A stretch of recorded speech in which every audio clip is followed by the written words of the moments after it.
religion, les systèmes archaïques, abat le christianisme pas côtier, abat la foi vulgaire, abat la précarité du salut, abat les pasteurs ventripotents, les églises de dos courbées, la papocratie, abat la papauté, le papisme, abat le colonialisme, le néocolonialisme, l'égocentrique, abat le totémisme, abat le christianisme alimentaire, abat la chrétienté archaïque et la gloire. Vive l'état messianique. Vive l'état messianique. Attention. On acclame le Seigneur Jésus-Christ. Nous allons parler ce matin de ce sujet. Aborder encore un sujet ultra sensible. Et notre objectif en abordant ce sujet-là n'est pas de hisser un quelconque individu, une quelconque créature, ou une quelconque création dessus de Dieu. Mais c'est de mettre chaque chose à sa place. Ce n'est pas pour glorifier quoi que ce soit, mais c'est pour attribuer toute la gloire à Dieu. Parce que, depuis la nuit des temps, parce que jusqu'à cette heure, nous avons tous été victimes de la religion. Nous avons été victimes de la machination des hommes. En lieu et place du christianisme, on nous a servi le mensonge. Un vernissage outrancier, un mensonge barbare, une tradition, une pensée, une idéologie archaïque, au lieu de nous faire savoir la pensée, la voix de Dieu. Parce que les enfants de Dieu doivent être influencés et doivent se laisser influencer par la vérité de Dieu uniquement. Tous ceux qui disent qu'ils aiment Dieu, mais qui ont un respect sacré des choses qui les éloignent de Dieu, je crois que ces gens-là sont des individus marqués du feu rouge de l'enfer. Ils ne sont pas de Dieu. Tout le peuple de Dieu, tous les enfants de Dieu doivent se laisser influencer, se laisser conduire, dompter par la vérité de Dieu. Et en Dieu de celle-là, il n'y a pas autre vérité. C'est à tort que les gens disent, te dire, mais 4 vérités. Il n'y a pas 4 vérités. Il y a une seule vérité. Amen. Et la vérité que nous connaissons, c'est le Seigneur Jésus-Christ. Jean 14, le verset 6. Je suis le chemin, la vérité et la vie. Il n'a pas dit je suis une vérité. Jésus-Christ est la vérité. Sanctifie-le par ta vérité. Ta parole est la vérité. Jésus-Christ est la parole manifestée en chair. Et c'est cette parole qui est la vérité absolue. En Dieu de la parole de Dieu, il n'y a pas autre vérité. Alors ce matin, nous allons nous prononcer sur cette question-là. Et on l'avait dit. Et nous tenons de ta seule parole de vérité. Que nous ne mélangeons pas les sujets. Chaque sujet abordé a sa limite, a sa réalité, pour ne pas créer la confusion dans l'esprit du peuple. Nous allons ce matin répondre à cette chrétienté barbare qui a toujours présenté comme Satan, qui a toujours présenté le diable comme étant un ennemi de Dieu, comme étant un individu qui ne peut même pas s'approcher là où il y a Dieu. Au point qu'il y a certains prophètes même qui vont jusqu'à dire, quoi? Satan va s'approcher là où se trouve Dieu? Jamais. Et que dans la Bible, partout il a mentionné Satan, Satan, il est question d'une preuve. Il est question d'une difficulté. Sinon ce n'est pas Satan en tant que tel. Voici des doctrines qui sont développées. Et la chrétienté de notre temps, vu qu'à la peur, les gens sont influencés, sont intimidés. Pour les gens qui disent qu'ils appartiennent à Dieu, ne devaient pas logiquement avoir peur de Satan. Mais donc craindre Dieu.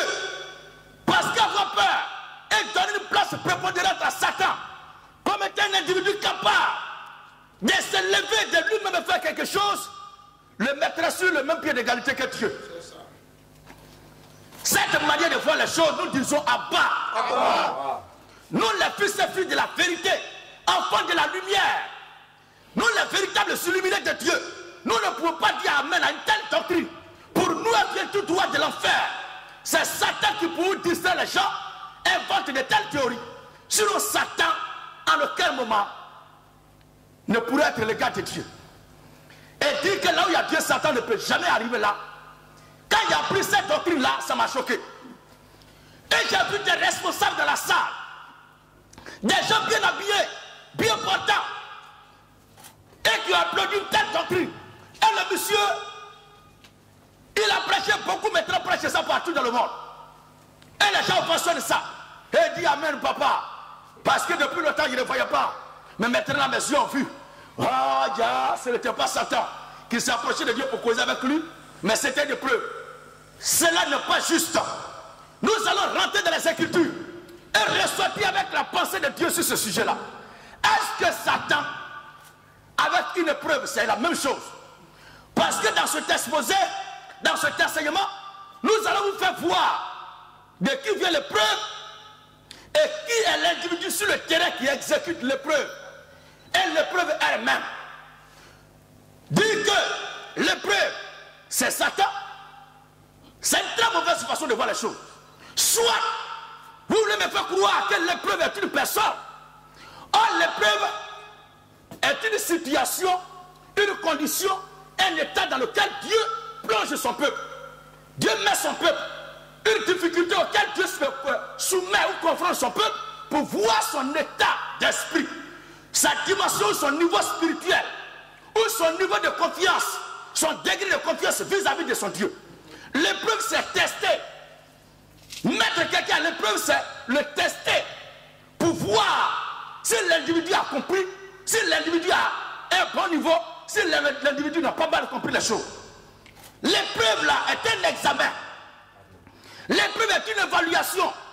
Donc on ne peut pas instituer une évaluation à une personne. Mais l'évaluation est donnée et exécutée par un individu. Alléluia. C'est la part des choses que nous allons faire ce matin. Pour montrer que Satan jamais ne peut pas être une preuve. Satan jamais ne peut pas être aussi ennemi de Dieu. Satan s'approche à tout moment. Quand Dieu a besoin de lui, ça va. Nous ne disons pas cela pour dire que Satan est une bonne chose. Mais c'est pour montrer que Satan ne peut pas s'égaler à Dieu. En tant que Satan, acteur du mal, il est soumis à Dieu. Sans la volonté de Dieu, Satan ne peut rien faire. C'est de ça ce matin que nous allons vous parler. C'est de ça que nous allons vous parler. Pour que vous-même, vous ayez les yeux des critiques. Pour prendre votre Bible, plongez vos regards ici là-bas pour comprendre. Plongez sur vos regards pour comprendre si ce qu'on va vous dire ce matin n'est pas vrai. Si on vous dit quelque chose qui n'est pas de la Bible, écartez ça. Mon opinion, peu importe. Chacun a son opinion. Mais la seule chose qui doit être universalisée, qui doit être prise comme la vérité, ou en tant que la vérité absolue, c'est la pensée du Seigneur, Dieu lui-même, le Seigneur Jésus-Christ. À part cela, toute pensée d'homme est une pensée qui n'est que mensonge. Mais la vérité de Dieu, c'est la pensée de Christ. Et c'est de celle-là que nous allons vous parler. Depuis l'Ancien jusqu'au Nouveau Testament. Si cela n'est pas écrit, rejetez ça. Alors, quand on voit des hommes de Dieu, on voit des serviteurs de Dieu qui s'agitent et racontent certaines choses sur le dos de Dieu et contre Satan. Je ne m'institue pas un avocat de diable. Je ne suis pas là en tant que quelqu'un qui veut blanchir Satan. Mais il ne faut pas accuser un individu d'une chose dont il n'est pas responsable. Le diable n'est pas responsable, mais vous voulez le responsabiliser. Satan est une marionnette que Dieu manipule à son gré. Amen. Alléluia. Aujourd'hui, on va vous traiter ça. Satan au service de Dieu. C'est le titre de l'enseignement. Fouillez vos pasteurs, partout ils prêchent. Ils ont peur d'aborder ces choses-là. Ils veulent vous maintenir dans la peur. Ils veulent vous maintenir dans un climat de torpeur pour vous faire croire que Satan est ennemi de Dieu. Et que là où il y a Satan, Dieu ne peut pas s'approcher. Là où il y a Dieu, Satan ne peut pas s'approcher. Pour que vous soyez dans une perpétuelle peur de mener un combat virtuel avec un ennemi contre un ennemi que vous ne voyez même pas. C'est un combat qui n'a pas lieu d'être. Le Seigneur l'a dit. Et si un enfant de Dieu doit mener un combat, c'est contre les forces du mal, certes. Mais comment cela doit se faire? Comment ce combat doit être mené? Comment ce combat doit être fait? Comment les enfants de Dieu doivent se ranger dans cette bataille? Plein ne savent pas ça. Oh Satan! Oh Satan! Oh Satan! Et à cause de vous, Satan est devenu une star dans l'église. Nous voulons rassurer nos frères et nos sœurs que le Dieu à qui nous appartenons qui est notre sauveur là, c'est lui qui a créé Satan. Et il a droit de vie ou de mort sur Satan. Il a droit de décision sur Satan. Et c'est lui qui ordonne avant qu'une chose ne soit exécutée dans la création tout entière. Satan lui-même, avant d'agir, comme vous et moi, attend d'abord l'autorisation de Dieu. Dire que Satan, il ne peut pas s'approcher de Dieu, et que là il y a Dieu, Satan ne peut pas s'approcher, c'est pour créer dans votre esprit un conflit, pour vous maintenir dans la peur, pour vous assujettir, pour que vous ayez toujours besoin, pour que vous fassiez toujours recours à ces faux pasteurs, à ces faux mois, à ces faux prophètes, comme étant les seuls individus qui ont pouvoir d'intimer ou de faire quelque chose contre Satan. Et vous allez toujours être réduits au néant de l'esclavage, à leur sorte. Si ce n'est pas eux, Satan ne peut pas écouter pour quitter là. Et Satan doit être combattu matin, midi, soir, mais entre nous. Depuis la nuit des temps, si Satan doit être combattu, si le diable doit être tailladé comme le croix, ou nous fait croire, est-ce que jusqu'à cette heure-là, il peut encore être là? Réfléchissez, réveillez-vous. La religion est devenue une maladie, une véritable folie qui nous plonge dans un état d'inconscience totale. Au point même que ce qu'on n'était pas capable de croire étant païen, on croit ça maintenant parce que les païens, que ce soit Satan ou Dieu, diable ou démon, en toute chose, le païen dit si Dieu le veut. Mais aujourd'hui, si Dieu le veut a été remplacé par si Satan n'a pas été plus fort que Dieu. Si ce n'est pas le cas, pourquoi vous avez peur? Alléluia. Nous voulons ce matin ôter ce voile, déchirer ce voile sur votre esprit et vous apporter la lumière de la vérité de Dieu, en sorte que dans vos prières, dans votre marche, dans votre vie de chrétien et chrétienne, vous ayez l'assurance que celui à qui vous appartenez est celui qui a le dernier mot. Amen. Alléluia. Jésus-Christ est son nom. Et quand le servant, en adorant, rien ne peut vous arriver si ce n'est pas lui sa volonté. Aujourd'hui, il ne traite pas la question de comment et pourquoi on va prier alors si Satan est au service de Dieu. Personne ne nous poursuit, nous allons pas à pas. Nous allons traiter sujet par sujet. Et Christ, comme un bâtiment, comme la pyramide, comme l'édifice, sera bâti en vous jusqu'à ce que la tête vienne descendre sur le corps pour la manifestation du corps de l'épouse parole que nous constituons. Dieu bénisse sa parole. Amen. Alléluia. Nous lisons Genèse chapitre 1, le verset 1 à 2. Quelque part, Genèse 1 à 2, Genèse 2, le verset 8 à 9. Et Ésaïe 45, le verset 6 à 7, 5 à 7. Les trois passages rapidement. Genèse chapitre 1, le verset 1 à 2. Je veux que mes frères, je veux que mes soeurs, tous ceux-là qui croient en ce message, l'évangile de la grâce que Dieu me met à cœur de vous transmettre, je veux que votre façon de voir les choses, votre façon de raisonner, votre façon de penser, votre façon de réagir face aux choses spirituelles soit diamétralement opposée à ce que tous les autres font. Et que le monde comprenne que nous ne sommes pas de ce monde. Et que notre façon de voir les choses n'a rien à voir avec la façon dont ce monde-là voit les choses. Notre façon de voir les choses n'a rien à voir avec la façon dont la religion voit les choses. Notre façon de raisonner n'a rien à voir avec la façon dont la religion voit les choses. Alléluia. Vas-y frère. Au commencement. Au commencement. Dieu créa les cieux et la terre. C'est de là que tout est parti. Or, celui qui a créé toutes choses au commencement était seul. Il n'y avait pas de compagnon. Il n'y avait pas de collaborateur. Il n'y avait pas d'associé. Il n'y avait pas de complice. Il n'y avait pas d'assaut. Il était seul à exécuter son plan, à réaliser ses bienveillants desseins, à réaliser ses projets, sans l'intervention de qui que ce soit, sans consulter quelqu'un. Et avant d'agir, il a bien préparé, réfléchi à tout, avant d'exécuter le premier point. Parce que la Bible dit, il connaît le commencement et la fin depuis l'éternité. Vas-y frère. Au commencement. Au commencement. Dieu créa les cieux et la terre. Dieu créa les cieux et la terre. La terre était informe et vide. La terre était informe et vide. Et il y avait des ténèbres. La Bible dit quoi? Il y avait des ténèbres. Subitement. À la surface de la vie. Subitement, les ténèbres apparaissent. Mais qui a créé ces ténèbres? Qui est l'auteur de ces ténèbres? Quand les gens voient ténèbres, ils passent directement à l'obscurité de la nuit. Mais regardez vous-même. Je dis que je ne mélange pas les sujets aujourd'hui. Je vais traiter uniquement Satan au service de Dieu. Regardez vous-même que là, il n'y avait pas encore de soleil, il n'y avait pas encore de jour, il n'y avait pas encore de nuit. Pour parler de la nuit au coucher du soleil. Mais la Bible parle là de l'obscurité des ténèbres. En tant que le mal, un homme peut être sous lampadaire, il peut être en plein midi et être un ténébreux. Alléluia. Parce que la ténèbre dont il est question est le symbole, l'image de tout ce qui est mal, représentation de tout ce qui est mauvais, de tout ce qui est mal, de tout ce qui est impur, de tout ce qui est malédiction, de tout ce qui est maladie, tout ce qui est guerre, tout ce qui est conflit, tout ce que nous pouvons imaginer comme catastrophe aujourd'hui, exprimé par Dieu à travers Satan et ses démons. Et c'est là que les balises ont été jetées. Mais regardez maintenant. La terre était informe et vide. La terre était informe et Et vide. il y avait des ténèbres à la surface de l'abîme. Il y avait des ténèbres à la surface de l'abîme. Et l'Esprit de Dieu se mouvait au-dessus des eaux. Mais pourquoi l'Esprit de Dieu n'a pas détruit ténèbres là?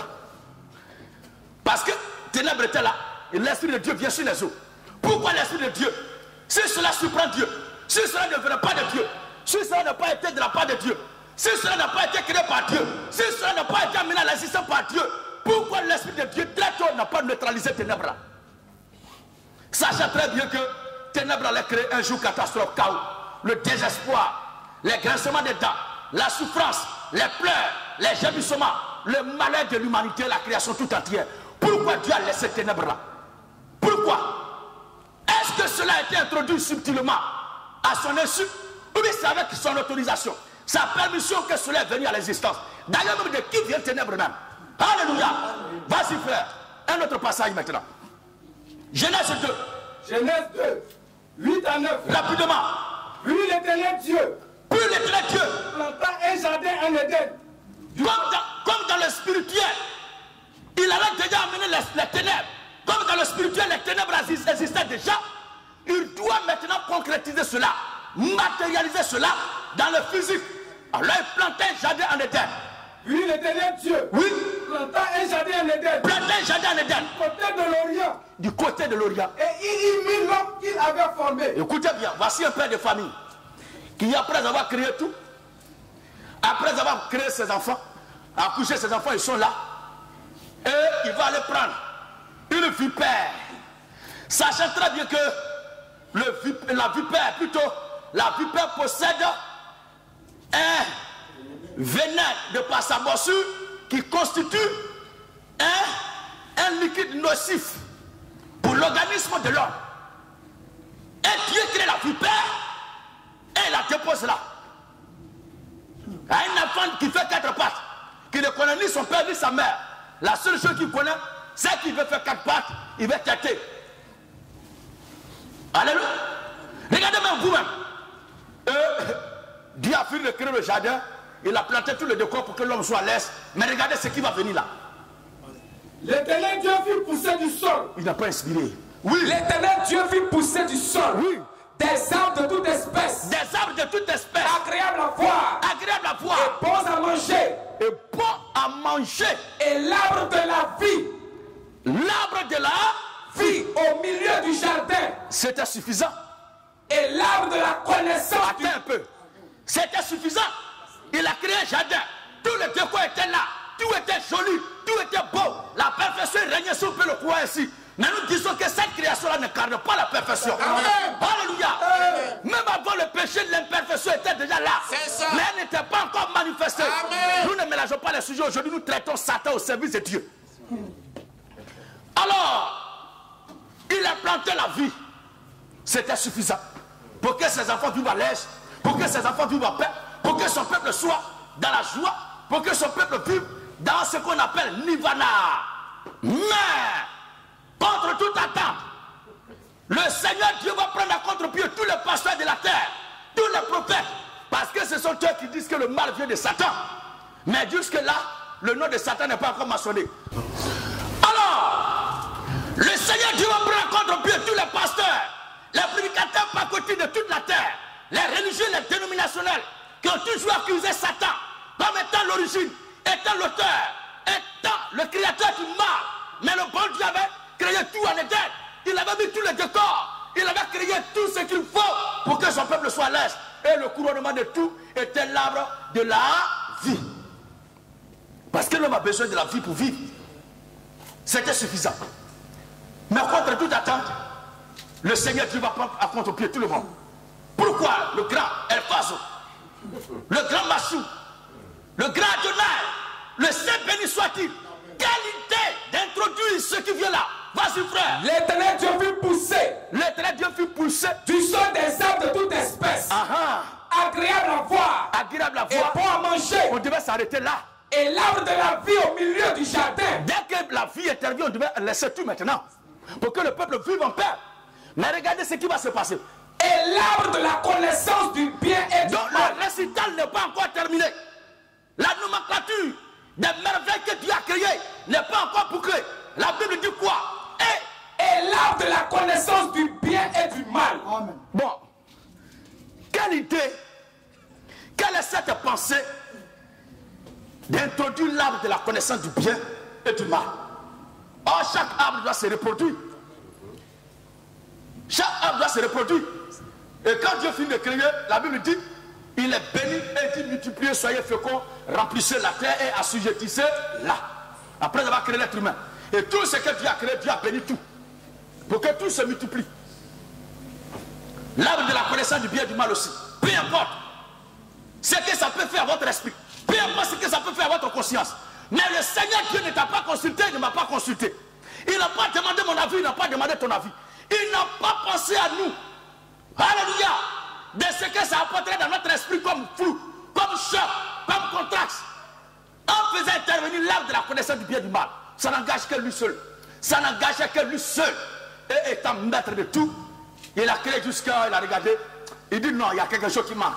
Il me faut ici l'arbre de la connaissance du bien et du mal. En créant ça, quel était l'objectif? C'est la question que cette passion peut de répondre. Mais ce sont ces voies où tout le monde a peur d'emprunter là. Que tout le monde plutôt a peur d'emprunter. Ces voies que tout le monde a peur d'emprunter là. C'est là que l'Esprit de Dieu nous conduit. Parce qu'il faut les aider pour survoler toutes les montagnes, les collines, les hauteurs. Et se mettre là-bas dans les hauteurs pour se laisser emporter sur les ailes du vent. Mais le vautour, le corbeau, le charognard, quand ils veulent arriver à un certain niveau, quand il y a tempête, en même temps, on va aller ramasser leur corps dans les caniveaux. C'est ça l'image des pasteurs religieux. Quand ils discutent jusqu'à arriver là, ils disent non, on ne peut pas accuser Dieu. Mais nous n'accusons pas notre Père. Nous disons ce qu'il a fait. Amen. Alléluia. Ou bien c'est pas vous qui avez dit, on n'a qu'à témoigner ce que Dieu a fait. Arrivé à ce niveau-là, on ne peut plus témoigner. Mais c'est Dieu qui a créé ça. On doit témoigner aussi de la bonté de Dieu en créant ça aussi. Oui, frère. Et l'arbre de la connaissance du bien et du mal. Et l'arbre de la connaissance du bien et du mal. Regardez vous-même. Quelle a fini de créer ça là? Est-ce que, une fois vous avez vu, où Dieu s'est assis pour dire, ah, est-ce que je n'ai pas mal fait en créant l'arbre de la connaissance du bien et du mal? Lisez vous-même toute la Bible pour voir où Dieu un jour a émis une pensée de regret. Parce que quand un homme fait quelque chose qui n'est pas bon, il regrette. Parce que vous dites que il y a les choses que Dieu a fait par volonté permissive et volonté parfaite. Bon, là, l'introduction de l'arbre de la connaissance du bien et du mal, alors que l'être humain n'a rien fait encore, alors qu'aucun humain n'a encore péché, est-ce que l'entrée en scène, l'introduction de l'arbre de la connaissance du bien et du mal, était une conséquence d'un quelconque acte d'un être humain? Qui a mal fait, qui a péché, et que Dieu voulait juger, puis il a introduit ça. Parce que là, l'être humain n'a causé encore aucun pas. Mais déjà, pour ne pas lier la présence du mal dans le monde, la présence du malheur dans le monde, la présence du péché dans le monde, la présence du mal dans le monde, pour ne pas lier ça à un acte humain, avant que tout ne soit posé comme acte, Dieu lui-même a introduit déjà le mal. Tout cela pour montrer quoi? Il y avait en lui des projets qu'il devait exécuter. Amen. Il y avait en lui des dimensions qu'il voulait exprimer. Il y avait en lui des vertus qu'il devait manifester. Mais le temps n'était pas encore arrivé. Il plante déjà le décor pour que quand viendra le temps, il puisse pleinement exécuter ses desseins. Mais les religieux, ils vont dire, Est-ce que quand Adam a été créé, il ne regardait pas mal Dieu même? Non, si on fouille bien, Adam a fait quelque chose. Il a fait une chose là qui ne plaît pas à Dieu, c'est quoi? Dieu, pour le punir, il a introduit l'arbre de la connaissance du bien et du mal. Faux! La présence de cet arbre n'a pas été conséquente de quoi que ce soit. Mais c'était une volonté parfaite et pure, exprimée du Seigneur notre Dieu. Vous allez me dire que c'est une volonté permissive, mais qui a forcé Dieu? Quelle était la contrainte qui devait pousser Dieu à agir ainsi? On ne va pas s'éterniser sur ce passage. Il y a beaucoup d'autres choses encore à dégager. Nous continuons doucement. Ésaïe 45, 6 à 7. Et Genèse chapitre 1, le verset 31. Un rétroflash, rapidement. Genèse chapitre 1, le verset 31. Non, Ésaïe 45, 5 à 7. C'est afin que l'on sache. Et Deutéronome chapitre 2, le verset 22 à 31. Écoutez bien ce passage de Deutéronome là. Quand on va arriver là-bas tout à l'heure. Parce que quand un homme ne croit pas en l'évangile, quand un homme s'oppose à la pensée de Dieu, quand un homme s'oppose au conseil qu'on lui donne, quand un homme s'oppose au bon sens, quand un homme s'oppose à ce qui est bon, le plus souvent on l'accuse pour dire qu'il est récalcitrant, il n'écoute pas, il est comme ci, il est comme ça. Mais quand nous prêchons l'évangile, vous qui ne croyez pas, vous les pasteurs religieux, vous les prêtres babyloniens, qui vous opposez à la vérité que nous prêchons, qui nous combattez jour et nuit, qui priez pour qu'on quitte la terre, vos prières ne peuvent rien faire. Nous partirons de ce monde quand viendra le temps indiqué de notre Dieu. Alléluia. Mais celui qui ne croit pas là, qui met en lui des prédispositions négatives pour refuser, pour rejeter la vérité de Dieu. On va arriver là-bas tout à l'heure. Mais Ésaïe 45 d'abord, 5 à 7 et Genèse chapitre 1, le verset 31. Je suis l'Éternel. Je suis l'Éternel. Et il n'y en a point d'autre. Et il n'y en a point d'autre. Hors moi. Hors moi là. Il n'y a point de Dieu. Il n'y a point de Dieu. C'est afin que l'on sache. C'est afin que l'on sache. Du soleil levant. Du soleil levant. Au soleil couchant. Abat la Trinité. La quoi Trinité? La Trinité est un monstre qui vient du Vatican. C'est un dragon qui vient du Vatican. Et le menteur qui l'emprunte pour empoisonner la terre, c'est le pape lui-même. Le pape est le reflet visible du mal invisible dont nous parlons ce matin. Faites attention. À ceux qui demandent pourquoi il attaque le pape. Nous ne l'attaquons pas, nous dénonçons sa nature. C'est un païen. Oui, frère. C'est afin que l'on sache. C'est afin que l'on sache. Du soleil levant au soleil couchant. Du soleil levant au soleil couchant. Que hors moi. Que hors moi. Il n'y a point de Dieu. Il n'y a point de Dieu. Je suis l'Éternel. Comme un tel type, on peut lui donner un enfant. Quand la plupart des Jésus fils de Dieu, pour nous cela est significatif. Amen. Cela a un sens dans la Bible. Ça ne veut pas dire que Dieu est là et il a fait un enfant qui est là. Faux. Mais fils de Dieu veut dire Dieu dans un corps d'or pour sauver son peuple. Vas-y. Je suis l'Éternel. Je suis l'Éternel. Et il n'y en a point d'autre. Il n'y en a point d'autre. Je forme la lumière. Je forme la lumière. Et je crée les ténèbres. Souvenez-vous de Genèse chapitre 1 qu'on avait lu. Souvenez-vous très bien. Parce qu'il y a eu assez de commentaires cette semaine-là sur notre campagne d'évangélisation. Où les gens racontaient du n'importe quoi. Quoi? C'est dit encore qu'il y a Satan.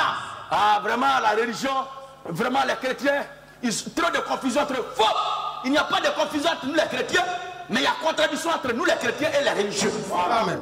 Voici la vraie version.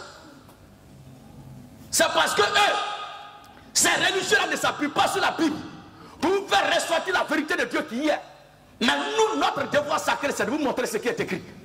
En sorte qu'il n'y ait pas de confusion, de flou, de chaos dans l'esprit de nos frères et nos sœurs. La confusion règnera dans la religion, mais jamais dans le corps de Christ, dans l'église, dans la révolution chrétienne, il n'existera de confusion. Parce que c'est le Seigneur Dieu lui-même qui travaille là, pour apporter la lumière de la vie à son peuple. L'Écriture dit quoi? Je forme la lumière. Je, il n'a pas dit nous, ou bien par contrainte, ou bien par ma volonté permissive ou parfaite. Mais il dit quoi? Je forme la lumière. Je forme la lumière. Et je crée les ténèbres. Donc ténèbres là, c'était permissif. C'est la même volonté qui a créé la lumière là, qui a créé aussi les ténèbres. Pas de distanciation, pas de différenciation, pas encore de confusion de langage. Mais tout est clair et net. C'est lui qui a fait les lumières, qui a créé la lumière, c'est lui qui a créé les ténèbres. C'est pas quelqu'un d'autre. Il n'a pas dit là par ma volonté parfaite, j'ai créé la lumière, et par ma volonté permissive, j'ai fait les ténèbres. Tous ceux qui parlent de volonté permissive et parfaite, vous êtes des nébuleux sectaires, des païens du grand paganisme notoire. Aucun de vous n'est dans la vérité.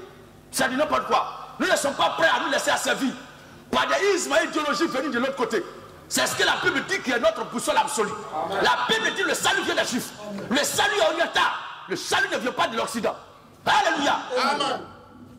Quand un homme dit des choses sur la route, depuis l'Orient, en faisant le tour de la terre, pour arriver dans telle ou telle contrée, si la vérité de l'Orient n'est pas celle qui a été dite en Occident, nous disons à bas.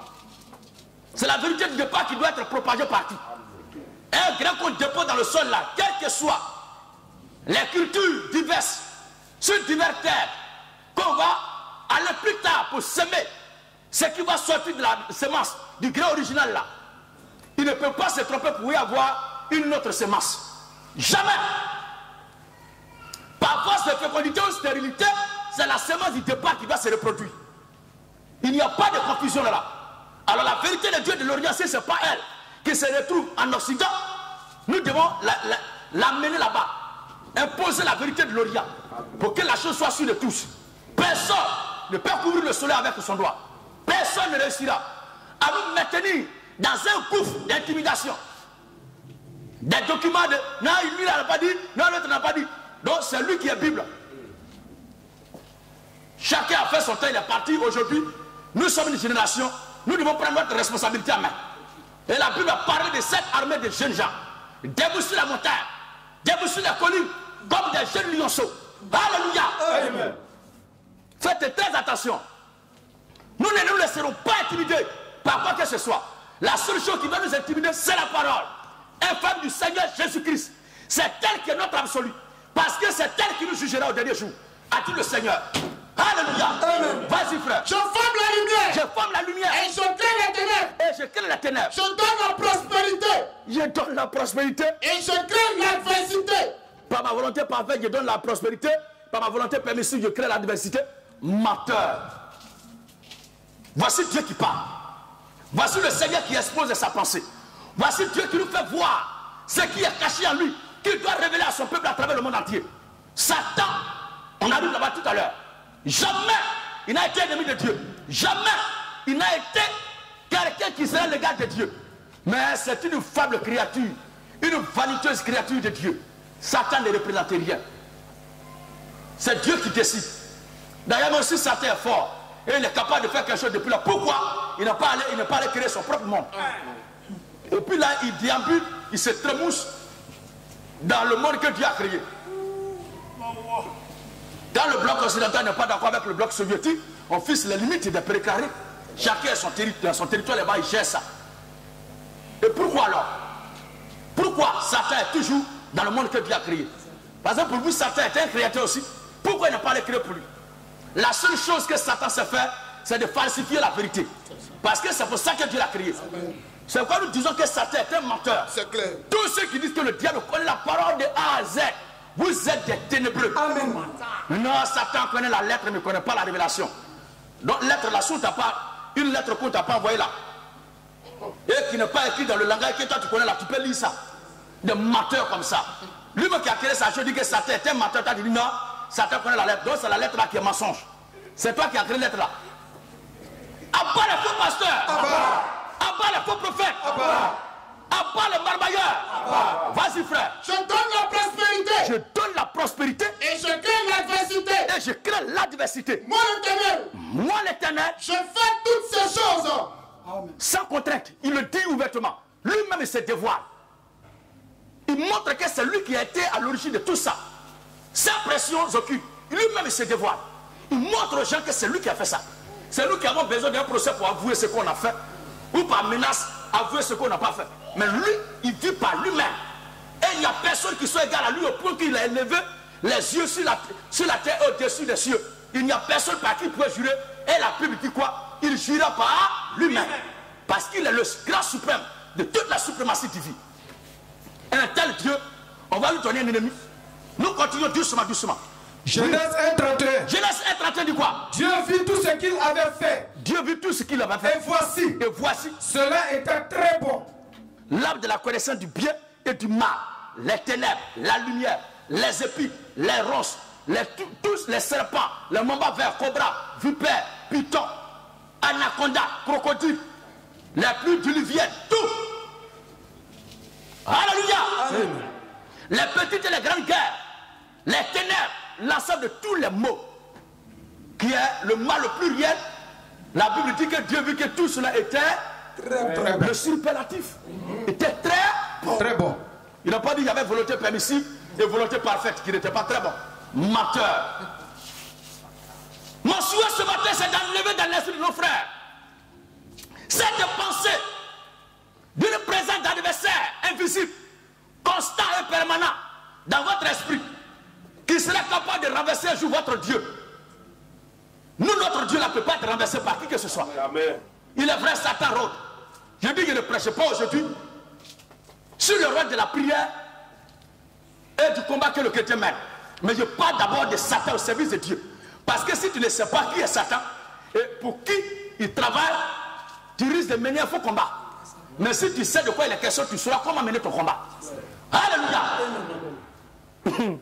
Deutéronome chapitre 2, 22 à 31. Deutéronome 2, 22 à 31. Frère, écoutons ce passage. C'est ainsi qu'a fait l'Éternel. Écoutez très bien, l'Écriture nous décrit ici une scène des enfants d'Israël quittant l'Égypte pour aller à Canaan. Lorsqu'il était sous l'Égypte de Moïse, sous la colonne de feu, sous la colonne de Noué, sous la conduite et la bannière du grand Dieu des cieux, regardez ce qui se passe. Partout Israël est passé, ils ont demandé juste autorisation et signé les traités de paix. Dans l'Écriture décrit la scène, ou bien l'une des scènes qui s'est décrite, qui s'est déroulée plutôt sur la route de Canaan quand les Hébreux quittaient l'Égypte. Oui, frère. Deutéronome 2, 22 à 31. Écoutez bien. C'est ainsi qu'a fait l'Éternel. Quand le peuple doit passer, Moïse envoie des émissaires pour signer des accords et des traités de paix. Pour ne pas qu'ils soient agressés avec son peuple par ceux dont ils vont traverser les territoires. Et s'il y a plus d'argent pour payer poussière, ou herbe, ou l'eau que les animaux vont boire, ou brouter, on doit payer tout. Et c'est ce qui a été jusqu'à cette heure. Mais comme Dieu veut faire quelque chose ici, regardez bien. C'est ainsi qu'a fait l'Éternel pour les enfants Je veux d'Israël. que vous écoutez attentivement ce passage. Oui, c'est ainsi qu'a fait l'Éternel pour les enfants d'Israël Hein? qui habitent en Séir. Qui habite à Séir. Quand il détruisit les orients devant eux, Oui. et il les chassait Il les chassait. et s'établit à leur place jusqu'à ce jour. Oui. Levez-vous et partez. Levez-vous maintenant et partez. Passez le torrent de l'Arnon. Oui. Vois, Vois. je livre en tes mains Sion, roi d'Hesbon, l'Amorien. Vous voyez, il n'est même pas encore question qu'Israël foule d'abord ce territoire. Les Juifs ne sont même pas encore arrivés là-bas déjà. Dieu, dans le secret, a scellé le sort de ce roi et de son peuple. Alors, pour que la parole de vie et de vérité que Dieu a dit à Moïse, dans le secret, parce que personne n'est témoin de cette parole, que Dieu disait à Moïse et au peuple, pour que cette parole se manifeste, pour qu'elle se concrétise, le même Dieu va s'arranger à mettre ce roi dans des dispositions à ce qu'il soit en conflit avec les Hébreux ou quelque chose qui va entraîner sa livraison. Alléluia. Vas-y. Levez-vous, Levez-vous. partez Partez. et passez le torrent de l'Arnon. Passez le torrent de l'Arnon. Vois, Vois. je livre en tes mains Je Sion, roi livre d'Hesbon, entre tes mains Sion, roi d'Hesbon, l'Amorien et son pays. L'Amorien et son pays. Commence la conquête. Mais il a fait quoi? Fais-lui la guerre. Ah! Je vais répandre dès aujourd'hui Je vais répondre dès aujourd'hui. la frayeur et la crainte de toi. Oui. Si tous les peuples qui sont sous le ciel Ah! et au bruit de ta renommée, Et au bruit de ta renommée, ils trembleront. donc Dieu veut faire accroître. C'est ça? Dieu veut faire accroître la renommée de son peuple. Amen. Il veut répandre la gloire de son peuple partout. Et qu'on dise, ah, mais ce peuple appartient à quel Dieu? Souvent il y a des choses dans lesquelles quand on se trouve, on pense que c'est compliqué et difficile. Mais c'est à la fin, quand tout est propre maintenant, qu'on dit, ah, on comprend maintenant pourquoi le Seigneur avait fait ça. En toute chose, le Seigneur a le dernier mot. Vas-y frère. Au bruit de ta renommée, Au bruit de ta renommée, ils trembleront les gens vont avoir peur de toi. et seront saisis d'angoisse à Et cause seront de toi. saisis d'angoisse à cause de toi. J'envoyais du désert de Kedemot Hein? des messagers à Sion, roi d'Hesbon, Premièrement, avec des paroles de paix. avec quoi? Des paroles de paix. Mais comme Dieu l'a déjà livré qu'il doit mourir, amen, amen. Amen. Comme il a été livré et que dans peu de temps, il doit mourir pour que cela serve de témoignage. à tous les pays d'alentour, aux nations qui entourent Israël, ou qui vont avoir affaire à Israël, pour le respecter, le craindre, malgré les paroles de paix qui ont été envoyées par l'homme de Dieu. Regardez bien. Je lui fis dire, laisse-moi passer par ton pays. Laisse-moi passer par ton pays. Je suivrai la grande route. Oui. Sans m'écarter ni à gauche ni à droite. Sans m'écarter ni à gauche ni à droite. Tu me vendras à prix d'argent. Dans l'itinéraire que tu vas traiter là, tu vas tracer, je vais respecter ça. Et tu vas me vendre aussi à prix d'argent. La nourriture que je mangerai. Pour moi. Tu me donneras à prix d'argent. Oui. L'eau que je boirai. Tout. Je ne ferai que passer. Tout ce que je veux, c'est de passer. Avec mes pieds. Avec mes pieds simplement. C'est ce que m'ont accordé.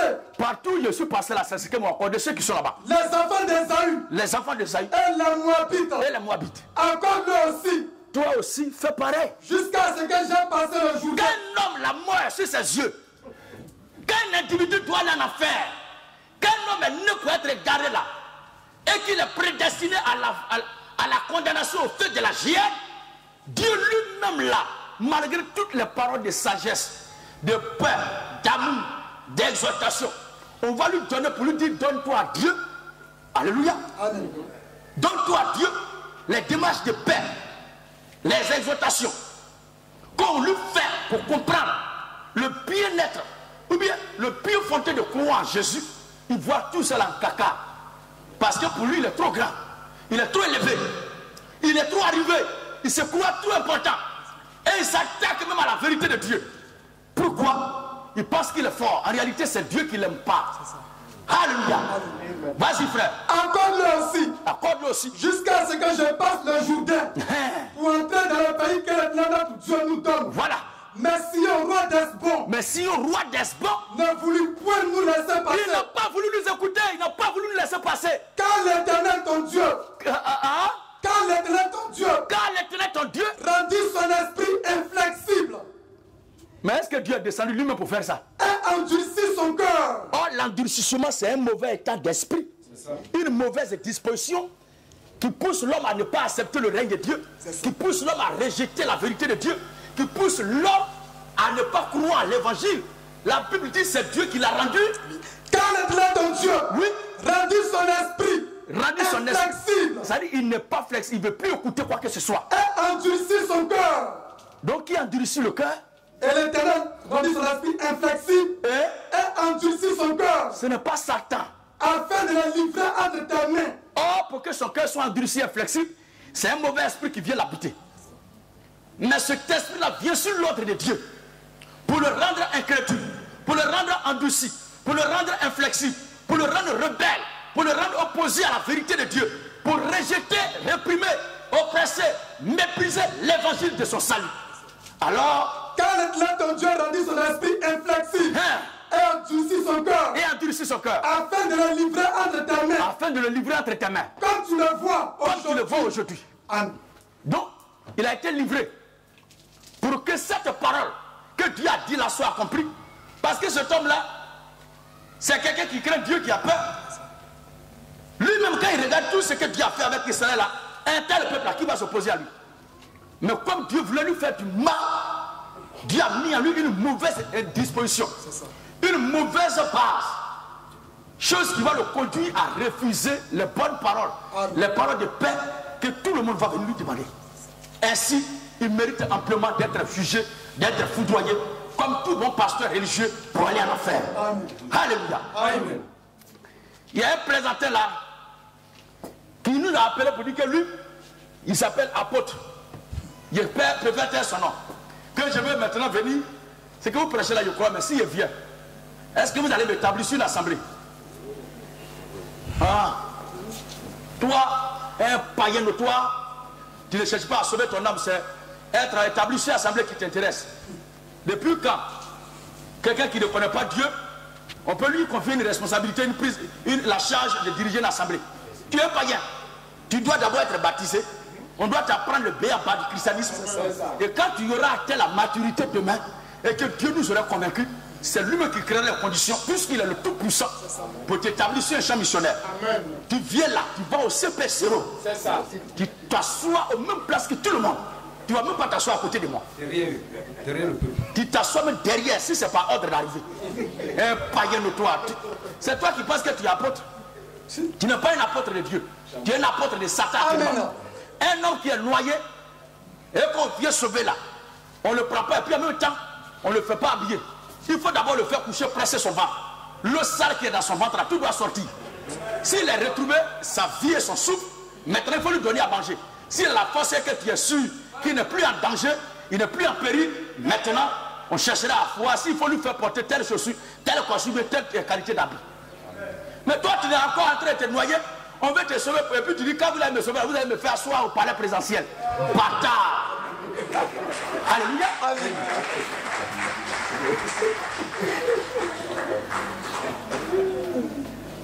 Ah là tu dis tu es apôtre. Il faut garder ton apôtre là.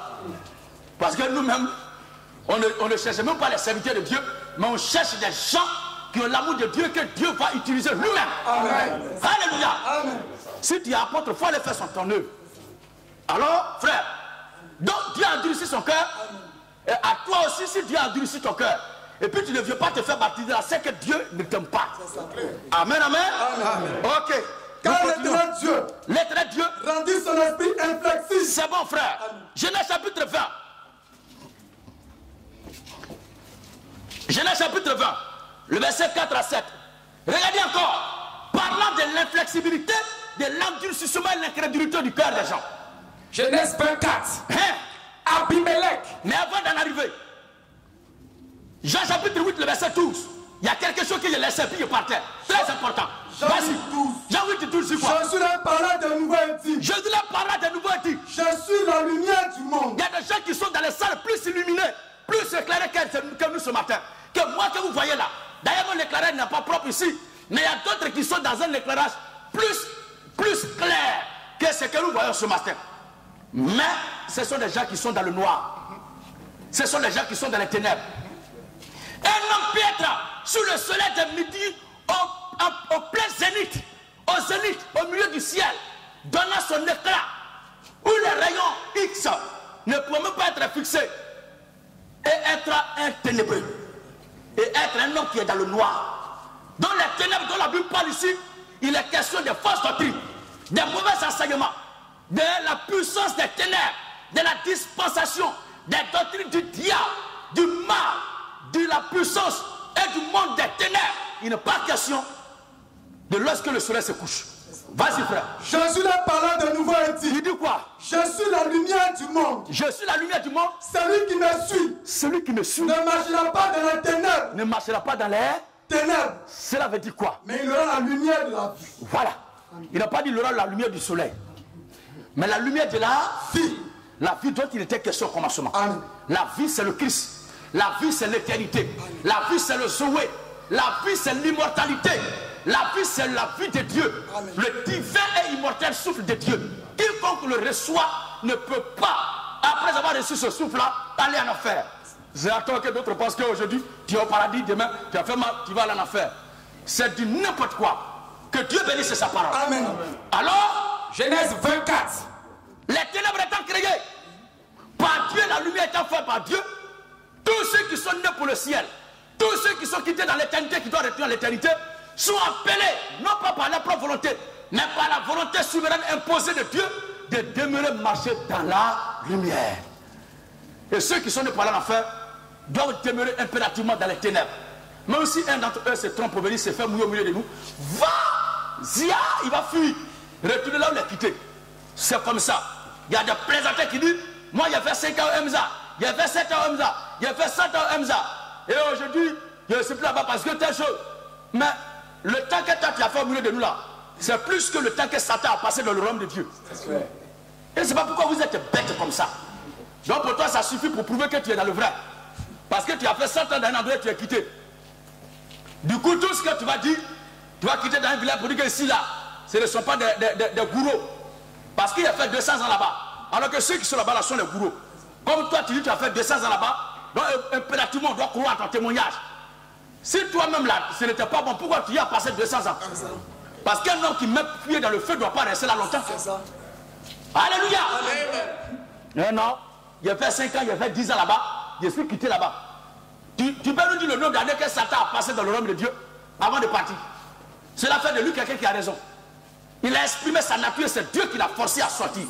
Nous sommes très réjouis de ce que Dieu vous a chassé du milieu de nous. Amen. Nous ne voulons même pas vous voir. Amen. Nous sommes très heureux, très fiers de ce que Dieu a fait. Alléluia. Oui, frère. Genèse 24. Genèse 20, le verset 4. Abimelech, qui ne s'était point approché d'elle. Il est question ici de Sarai, femme d'Abraham, la servante du Seigneur, la femme du prophète de Dieu. De vous faire ressortir quelque chose. Parlant toujours de l'endurcissement, la mauvaise disposition des cœurs. De vous montrer, et la bonne disposition des cœurs, de qui ça vient. Oui, frère. Abimelech. Vous avez trop attribué des choses à Satan alors qu'il n'est même pas responsable de ça. Oui, frère. Abimelech. Oui. Qui ne s'était point approché d'elle. Qui ne s'était point approché d'elle. Répondit. Seigneur, ferais-tu périr même une nation juste? Est-ce que tu vas faire périr une nation juste? Ne m'a-t-il pas dit c'est ma soeur? Parce que lui voulait chercher Sarai. Il voulait chercher Sarai. Il voulait chercher Sarai. Et regardez vous-même. À vous les pasteurs homosexuels, que Dieu vous maudisse. Ce roi païen a vu Abraham et Sarai. Il ne s'est pas intéressé à Abraham. Mais il sait très bien que la jouissance c'est avec la femme. Le sexe opposé. Mais toi tu dis tu es un homme de Dieu. Oh, Abimelech c'est un païen. Il ne connaît même pas la loi de Dieu. Et malgré ça son désir a été porté sur la femme. Même le diable en Éden ne s'est pas approché d'Adam pour le séduire. Mais c'est Ève qui s'est approché. Vous êtes tellement maudit que Satan, votre père lui-même, que Dieu dit que Satan est maudit, il est le père de la malédiction. Le master est le père du mensonge. Vous dites que oui Seigneur c'est vrai, mais nous on va faire plus que notre père. Parce que le Seigneur dit celui qui croit moi fera de grandes choses que ce que je fais. Il va opérer des merveilles que moi. Jésus l'a dit. Donc vous aussi vous agissez plus que Satan votre père. Que Dieu vous maudisse encore. Abat les homosexuels. Je comprends pourquoi je suis méprisé par beaucoup de pasteurs. Parce que ce sont des homosexuels. Quand on attend ça, là que des pasteurs pratiquent l'homosexualité, et même des mariages homosexuels sont célébrés dans la communauté, et ces maudits disent que personne ne désunit ce que Dieu a uni. Pour lui, c'est Dieu qui a uni garçon avec un garçon. Que le ciel vous maudisse encore. Je déverse au passage sur vous les pires malédictions. Amen. Abat les homosexuels. Et d'autres font la promotion de l'homosexualité. Et là, si les homosexuels ne veulent pas, c'est ton problème, c'est pas ton problème. Ah bon? Maintenant, où est toi ton rôle de serviteur de Dieu? Appelé à prêcher la repentance et reprendre ce monde. C'est pourquoi notre monde a besoin de Jean-Baptiste. Ce monde a besoin de quelqu'un qui doit lui dire la vérité. Ce monde a besoin qui doit te mettre à l'écart pour fustiger tout ce qui est mauvais. Et nous venons dans cette posture de véritables guerriers de Dieu. Mettons notre vie même à prix. Mettons notre résistance en péril à chaque instant de notre résistance. Parce que pour nous, dire la vérité est l'essentiel pour laquelle nous sommes là. Dieu bénisse son Père. Abat les homosexuels. Abat. Tous les homosexuels sont des maudits. Amen. Alors frère, Abimelech répondit. Satan même a fait, mais il n'a pas été pire que vous. Vous faites plus que votre père. Et cela est juste. Quand les gens font des prosélytes, les prosélytes encore sont pires que leurs maîtres qui les ont fait. Et c'est vrai. Satan vous a fait. Et vous êtes devenu plus champion que votre propre père. C'est vrai. Vous avez pris la double portion de l'onction de votre père, le diable. C'est ça. Comme Élisée reçut la double portion de l'onction d'Élie, vous aussi vous recevez, ou vous avez reçu, ou vous reçûtes la double portion, alléluia, de l'esprit de Satan, votre père. Et cela est juste.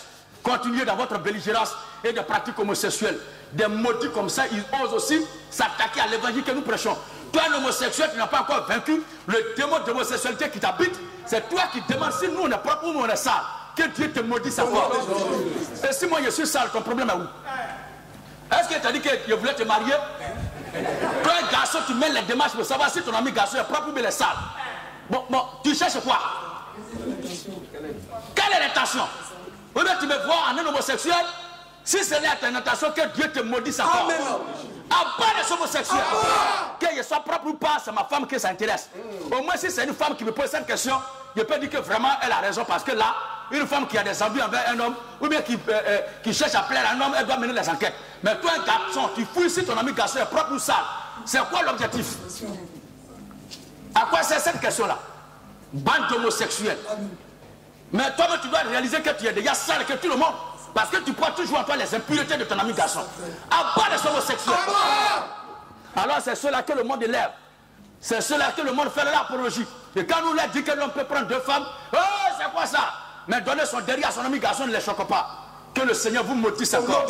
Alors nous continuons. Abimelech répondit. Abimelech est un païen. Il n'a pas porté ses désirs sur Abraham, mais c'est sur Sarah. Parce qu'il sait que c'est la femme que l'homme doit épouser. Vas-y. Seigneur. Seigneur. Ferais-tu périr ma nation juste? Ah. Ne m'a-t-il pas dit c'est ma soeur? Est-ce qu'il n'a pas dit que c'est sa soeur? Et elle-même n'a-t-elle pas dit? Est-ce qu'elle aussi n'a pas dit? C'est mon frère. C'est mon frère. J'ai agi avec un cœur pur. J'ai agi avec un cœur pur. Et des mains innocentes. Et des mains innocentes. Dieu lui dit en songe. Dieu lui dit en songe. Je sais que tu agis avec un cœur pur. Voici la partie pour laquelle j'ai pris ce passage. Voici maintenant Dieu qui va révéler la pensée cachée. Pourquoi est-ce qu'il n'a pas fait du mal à ce dernier? Parce qu'il n'avait pas prévu de lui faire du mal. Il avait mis très tôt en lui des prédispositions de le craindre. Vas-y frère. Dieu lui dit en songe. Oui. Je sais que tu agis avec un cœur pur. Je sais que tu agis avec un cœur pur. Aussi t'ai-je empêché. Aussi je t'ai empêché de pécher contre moi. De pécher contre moi. C'est pourquoi. C'est bon frère. Je n'ai pas permis. Je n'ai pas permis. Que tu la touchasses. Voilà. Donc pour poser un pas bon ou mauvais, c'est Dieu seul qui permet. Il n'y a pas de volonté permissive ni volonté parfaite. La volonté de Dieu, c'est la volonté de Dieu. Amen. Dieu l'a empêché de pécher. Dieu l'a empêché de la toucher. Donc c'est lui qui donne la force, la possibilité, le pouvoir de toucher. Voici comment Dieu travaille. Avec les païens et même avec les chrétiens. Parce que la réaction que Dieu a vue là envers ce païen-là. Vous n'allez pas me dire qu'Abimelech était un croyant. Il croit au Dieu d'Abraham. Si c'était le cas, pourquoi il chercherait sa femme? Alors qu'il dit que c'est sa soeur. Voyez-vous cela? Il ne croyait pas. Il n'était pas un adorateur, il n'était pas fidèle du prophète Abraham. Mais c'était un païen. Et malgré cela, sa païenneté, son paganisme dans lequel il vivait, il n'a pas manqué de comprendre qu'il ne doit pas avoir un acte comme ça entre un garçon et un garçon. Mais c'est entre l'homme et la femme. Et Dieu, la Bible dit Dieu qui l'a empêché de pécher. Donc c'est Dieu qui empêche et qui autorise les mauvaises actions. Ce n'est pas Satan. Les mauvaises ou les bonnes actions, c'est Dieu qui autorise ça. Nous allons voir cela. Nombre chapitre 22. Nombre 22, le verset 18. Et Nombre 24, le verset 13. On lit ces deux passages et on passe maintenant à l'essentiel. De cette causerie amicale entre Satan et Dieu. Où Dieu lui-même parle à ça. Des gens disent non, ça là, c'est ce côté-là qui m'a énervé même. C'est ça qui a chauffé mon rognon. Dit non, ça là, c'est une épreuve qui cause avec Dieu. Quoi? Épreuve cause avec Dieu. Tu as une fois vu feuille de composition là, feuille d'examen, discuter avec l'élève. Alléluia. En bas les pensées abouties. Les doctrines thérapeutiques. C'est une bande de batraciens. Ils se font passer pour des prophètes. Oui frère. Nombre 22, 18. Il est écrit. Balaam. Oh là là. Balaam répondit et dit aux serviteurs de Balak.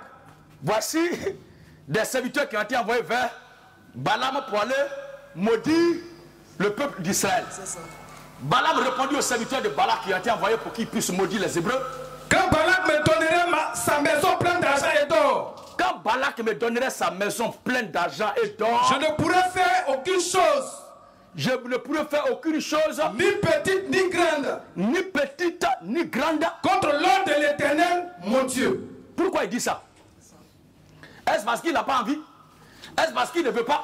Est-ce parce que lui-même là dans son cœur, il avait l'intention de ne pas maudire les Hébreux? Si c'était le cas, pourquoi il avait pris les présents premièrement pour les maudire? Mais il vient de réaliser que tout ce qu'il peut décider, il peut penser de lui-même, jamais ne peut se réaliser. Uniquement que la volonté de Dieu.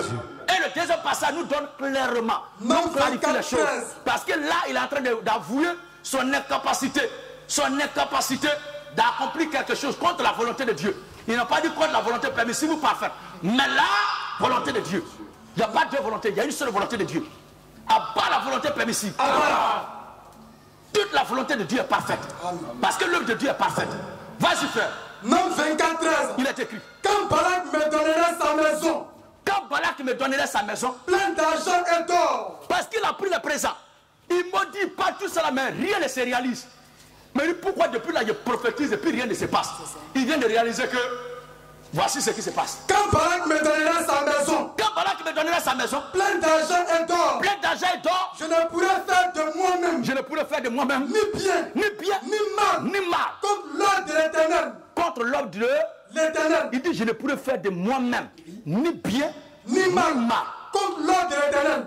Donc, si lui-même a épuisé sa réserve de capacité d'agir et réalise qu'il ne peut rien faire de lui-même, ni bien ni mal, ça veut dire que le bien et le mal là ne vient pas de lui. Ça vient de qui alors? Amen. Amos 3,6. Amos 3,6. Rapidement. Amos 3,6. Amos 3,6. Sonne de la trompette. Sonne de la trompette. Dans une ville. Dans une ville. Sans que le peuple en soit dans l'épouvante. Sonne de la trompette dans une ville là. Sans que le peuple soit dans l'épouvante. Sans que le peuple soit dans l'épouvante. Arrive-t-il un malheur? Balaam pourrait-il prophétiser un malheur qui devait arriver aux Hébreux? Dans une ville. Dans la ville d'Israël. Sans que l'Éternel en soit l'auteur. Donc s'il doit avoir malheur qui doit s'accomplir, l'auteur doit être impérativement l'Éternel. Et Balaam a réalisé que ce n'est pas lui. Elle est incapable de le faire.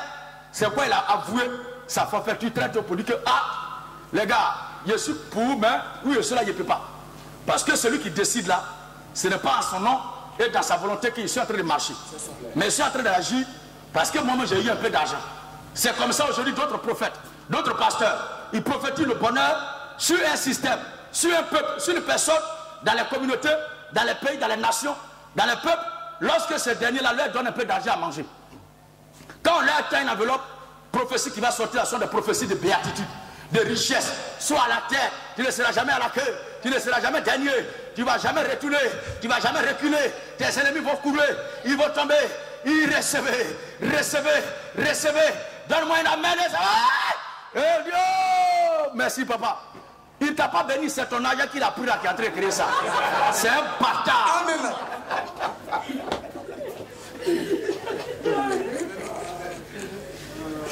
Si tu ne le lis pas demain, après-demain, vous devenez ennemis en même temps. Les prophéties qu'il prononce là tiennent à une condition. Si et seulement si tu lui donnes le magot. Mais si le guerre ne tombe pas, tu es maudit. C'est comme ça ils sont. Ce sont des ouvriers de malédiction. Vas-y frère. Sonne de la trompette dans une ville. Sonne de la trompette dans une ville. Sans que le peuple soit dans l'épouvante. C'est du banditisme. C'est pour ça qu'il dit que ce sont des voleurs, des braqueurs. Ce sont des délinquants. Ce sont des voyous. Ce sont des brigands. Mais il ne peut pas prendre les gens pour vous braquer, pour vous terroriser, pour vous barbariser. Qu'est-ce qu'il faut faire? Il faut prendre la Bible, vous endormir, vous dépouiller. Là, moi, je vous parle. Et je dis, oh, c'est parce qu'il est pauvre. Quand il crie, il transpire. C'est un malheureux. Il n'a rien à manger. Laissez, quand il va manger demain, il va avoir de quoi manger demain, sa bouche va changer. Moi, ma bouche va changer. Plus il mange, c'est là même encore la vérité sort comme ça sort. Alléluia. Demandez à ces gens-là. Demandez-leur. Ils me connaissent très bien. C'est quand tu me donnes manger la même là qu'il dit la vérité encore. Je ne peux pas, ma bouche ne peut pas être achetée. Quelque chose qui est dit que ça ne m'arrange pas là, je dis que ça ne suis pas dedans. D'autres ont voulu instrumentaliser mon image, mais je l'ai dit clairement. Et on ne revient plus dessus. Terminé. Dieu merci. Nos images sont quittées dans l'esprit. Jamais de la vie. Personne ne pourra acheter mon esprit, ma conscience. Mon âme n'est pas à vendre. Cette lutte n'est pas à vendre. Nous disons à bas la politique de ce monde. Nous sommes des combattants. Nous appartenons déjà à un parti politique. Notre président, c'est le Seigneur Jésus-Christ. Et notre parti, c'est le christianisme. La carte d'affinité à ce parti, c'est le Saint-Esprit, la vie éternelle. Alléluia. On acclame le Seigneur. Amen.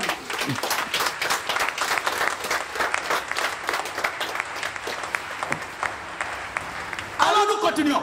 Arrive-t-il un malheur? Arrive-t-il un malheur? Dans une ville. Dans une ville. Sans que l'Éternel en soit l'auteur. C'est pourquoi Balaam a réalisé que lui, il ne peut pas envoyer malheur sur Israël. Parce que Dieu ne lui a pas donné l'autorisation. Donc l'auteur du malheur, c'est Dieu lui-même. Ce n'est pas Satan.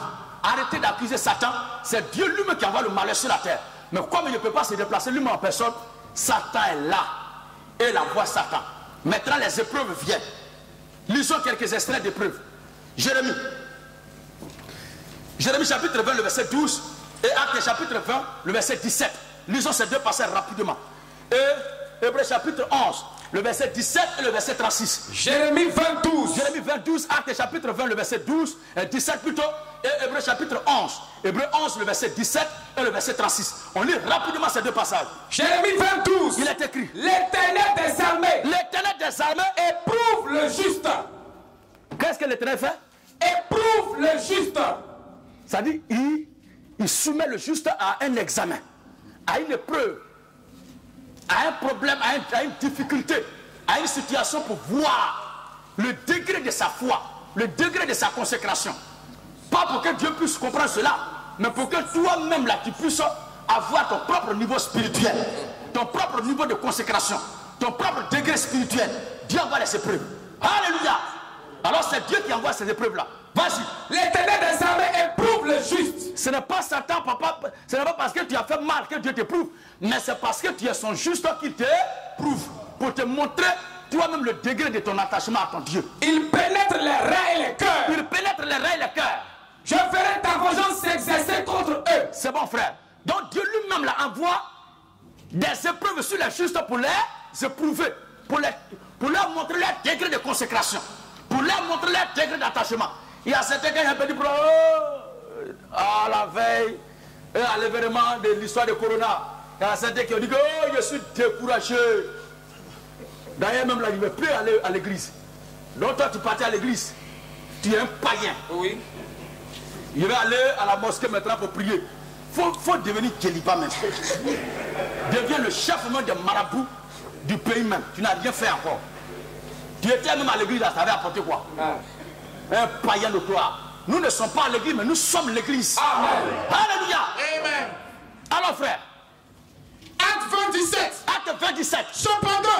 Cependant, de milieu Paul envoya chercher à Éphèse les anciens de l'église. Les anciens de l'église, lorsqu'il fut arrivé vers lui, il lui dit, vous savez de quelle manière, depuis le premier jour, où je suis rentré en Asie, oui, je me suis sans cesse conduit avec vous, servant le Seigneur, en toute humilité, avec larmes, au milieu des épreuves. Il parle des difficultés, il parle des soucis auxquels il était confronté, mais qui envoie les épreuves?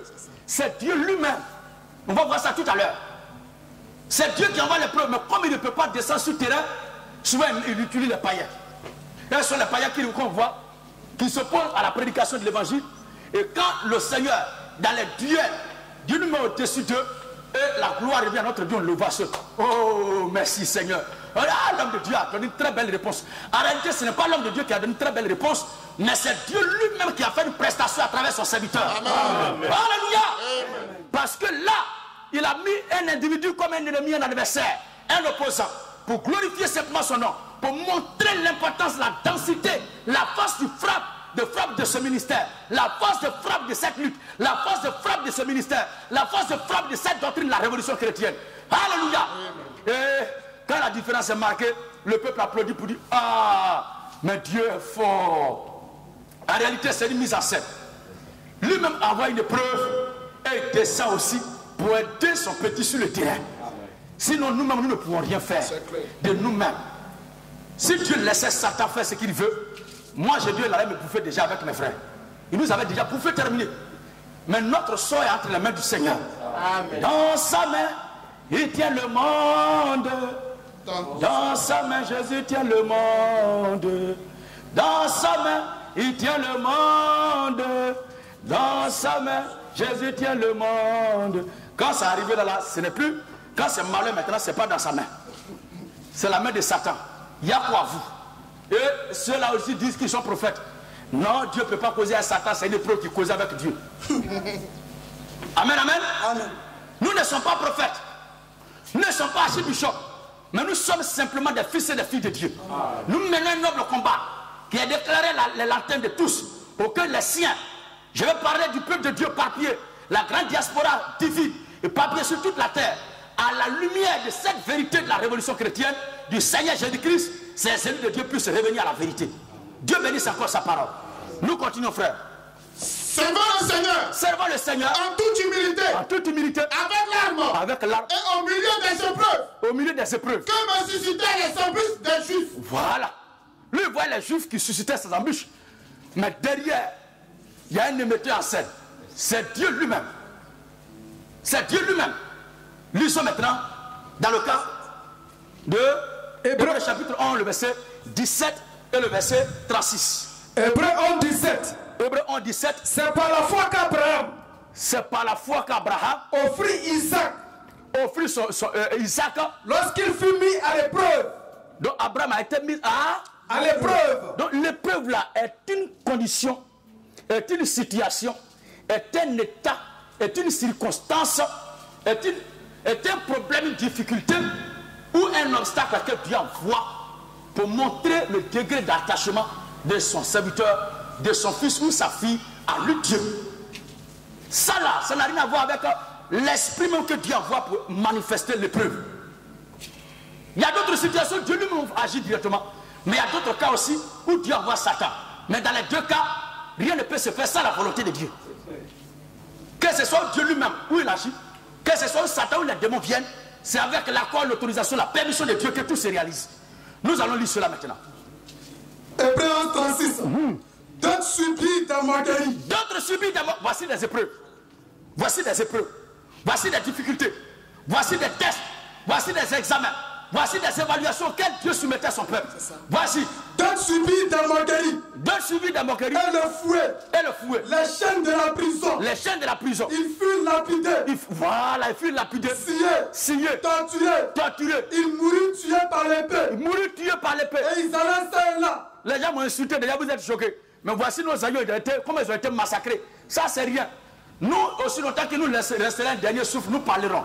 Jusqu'à ce que la vérité de notre Dieu descende du ciel pour manifester le corps de l'épouse parole.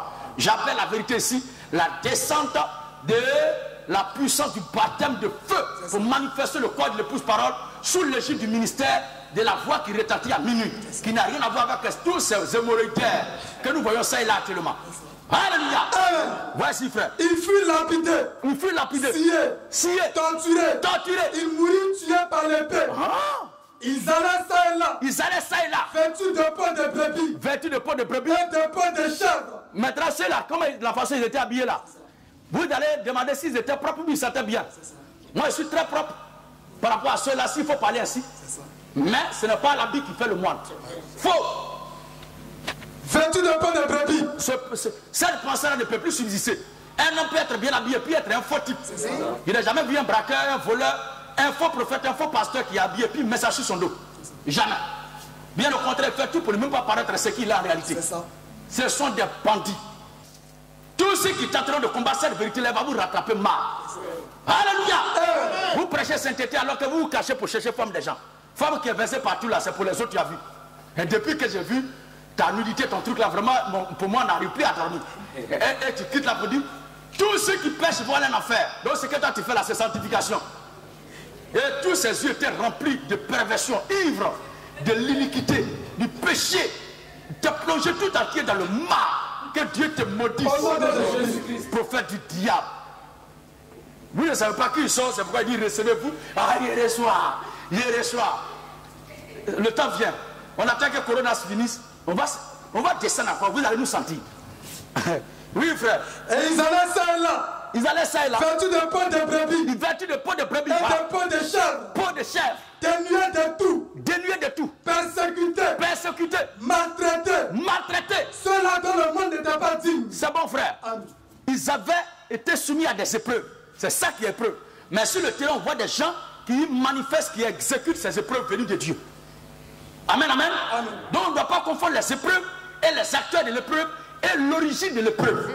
Voici qui est clair. Job maintenant chapitre 1. Job 1:6. Oui. Oh les fils de Dieu. Oh les fils de Dieu. Fait un jour se présenter devant l'Éternel. Job 1, le verset 1 à 7. Job 2 aussi 1 à 7. Voici le passage que ces faux prophètes ont torpillé. J'ai fait ce petit tour d'horizon pour vous permettre de comprendre que l'épreuve n'a rien à voir avec Satan. Mais Satan est un être en part entier. Et aussi l'épreuve est une réalité que Dieu envoie.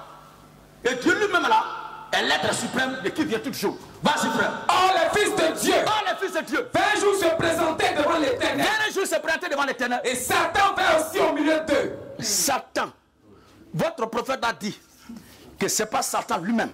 Mais c'est une épreuve. Il y a quoi à vous? Oh, quelle révélation! Oh. Vraiment, papa, merci. Je n'avais jamais vu ça. Pour toi, tu vois comme ça. Le gars est en train de crever tes yeux, tu dis, je vois bien maintenant. Oui,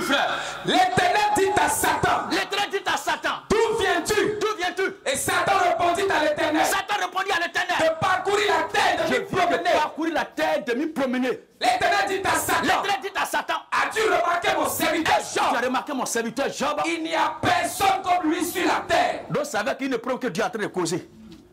C'est deux individus qui causent. C'est un dialogue. C'est un dialogue. Arrêtez ça. Épreuve est écrit dans la Bible, Satan est écrit dans la Bible. Pourquoi vous voulez mélanger les deux? Oui, frère. C'est un homme intègre et droit. C'est un homme intègre et droit. Craignant Dieu. Craignant Dieu. Et se détournant du mal. Et se détournant du mal. Et Satan répondit à l'Éternel. Satan répondit à l'Éternel. Est-ce d'une manière désintéressée que Job craint Dieu? Même si toi-même tu es envoûté comment par l'esprit du diable qui est dans ce faux prophète là, ta conscience d'intellectuel là, c'est parti où? C'est comme ça. Un homme peut causer avec lui-même. C'est comme ça. Ça dit c'est Dieu lui-même qui est Satan ici. Ou bien l'épreuve là, ça se présente comment? Puisque tu dis que c'est l'épreuve qui est en train de discuter avec Dieu ici. L'épreuve est présentée comment? Arrêtez ça. Vous, votre travail de tous les jours là, c'est de vous pavaner en esprit, de vendre cailloux, de vendre huile d'olive, de vendre les pommades. Continuez dans pour vous là. Afin de paroles de Dieu, vous savez que vous n'avez jamais été dedans. Parce que vous me voyez maintenant enseigner l'écriture et le peuple s'intéresse à cet écrit où vous voulez faire un fossile. Mais vous n'êtes pas un manguier, vous ne pouvez pas produire de mangue. Ce que vous faites là, c'est comme si vous demandez à un poisson, tilapia, ou encore demander à, comment il s'appelle là, à un lapin d'aller nager. Est-ce que le lapin va nager? Ou bien tu vas demander à un poisson tilapia de grimper au cocotier pour nous donner des cocos. Chacun a son milieu. Vous avez été créé, vous êtes né faux prophète. Vous allez mourir faux prophète. À moins que vous changez tout. Vous revenez au pied de la vérité pour vous faire baptiser, reprendre tout à zéro. Si ce n'est pas ça, vous mourrez, vous irez en enfer. Abat les faux prophètes. Vas-y frère. Satan répondit à l'Éternel. Satan répondit à l'Éternel. Est-ce d'une manière désintéressée que Job craint Dieu? Est-ce pour rien que Dieu, Job, te craint? Ne l'as-tu pas protégé? Tu ne l'as pas protégé? Lui et sa maison. Lui et sa maison. Et tout ce qui est à lui. Tout ce qui est à lui. Tu as béni l'œuvre de ses mains. Voilà. Et ses troupeaux couvrent le pays. Votre prophète a dit que c'est épreuve qui est en train de parler. Que Satan, non, Satan ne peut pas s'approcher de Dieu. Pour toi là, Satan là, il est qui? Pour ne pas s'approcher de Dieu. S'il s'approche de Dieu, qu'est-ce qui va se passer? Qui va mourir entre les deux? Si Satan s'approchait de Dieu, qu'est-ce qui allait se passer? Voici ça. Vas-y frère. Mais dans ta main. Satan demande maintenant la permission, l'autorisation à Dieu. Et dans ta main, touche à tout ce qui lui appartient. Parce que Satan est convaincu que rien ne peut se produire sans que cela ne soit de la volonté de Dieu. Oui, touche à tout ce qui lui appartient. À tout ce qui lui appartient. Et je suis sûr qu'il te maudit en face. Maintenant l'Éternel dit quoi? L'Éternel dit à Satan. Voilà. Voici.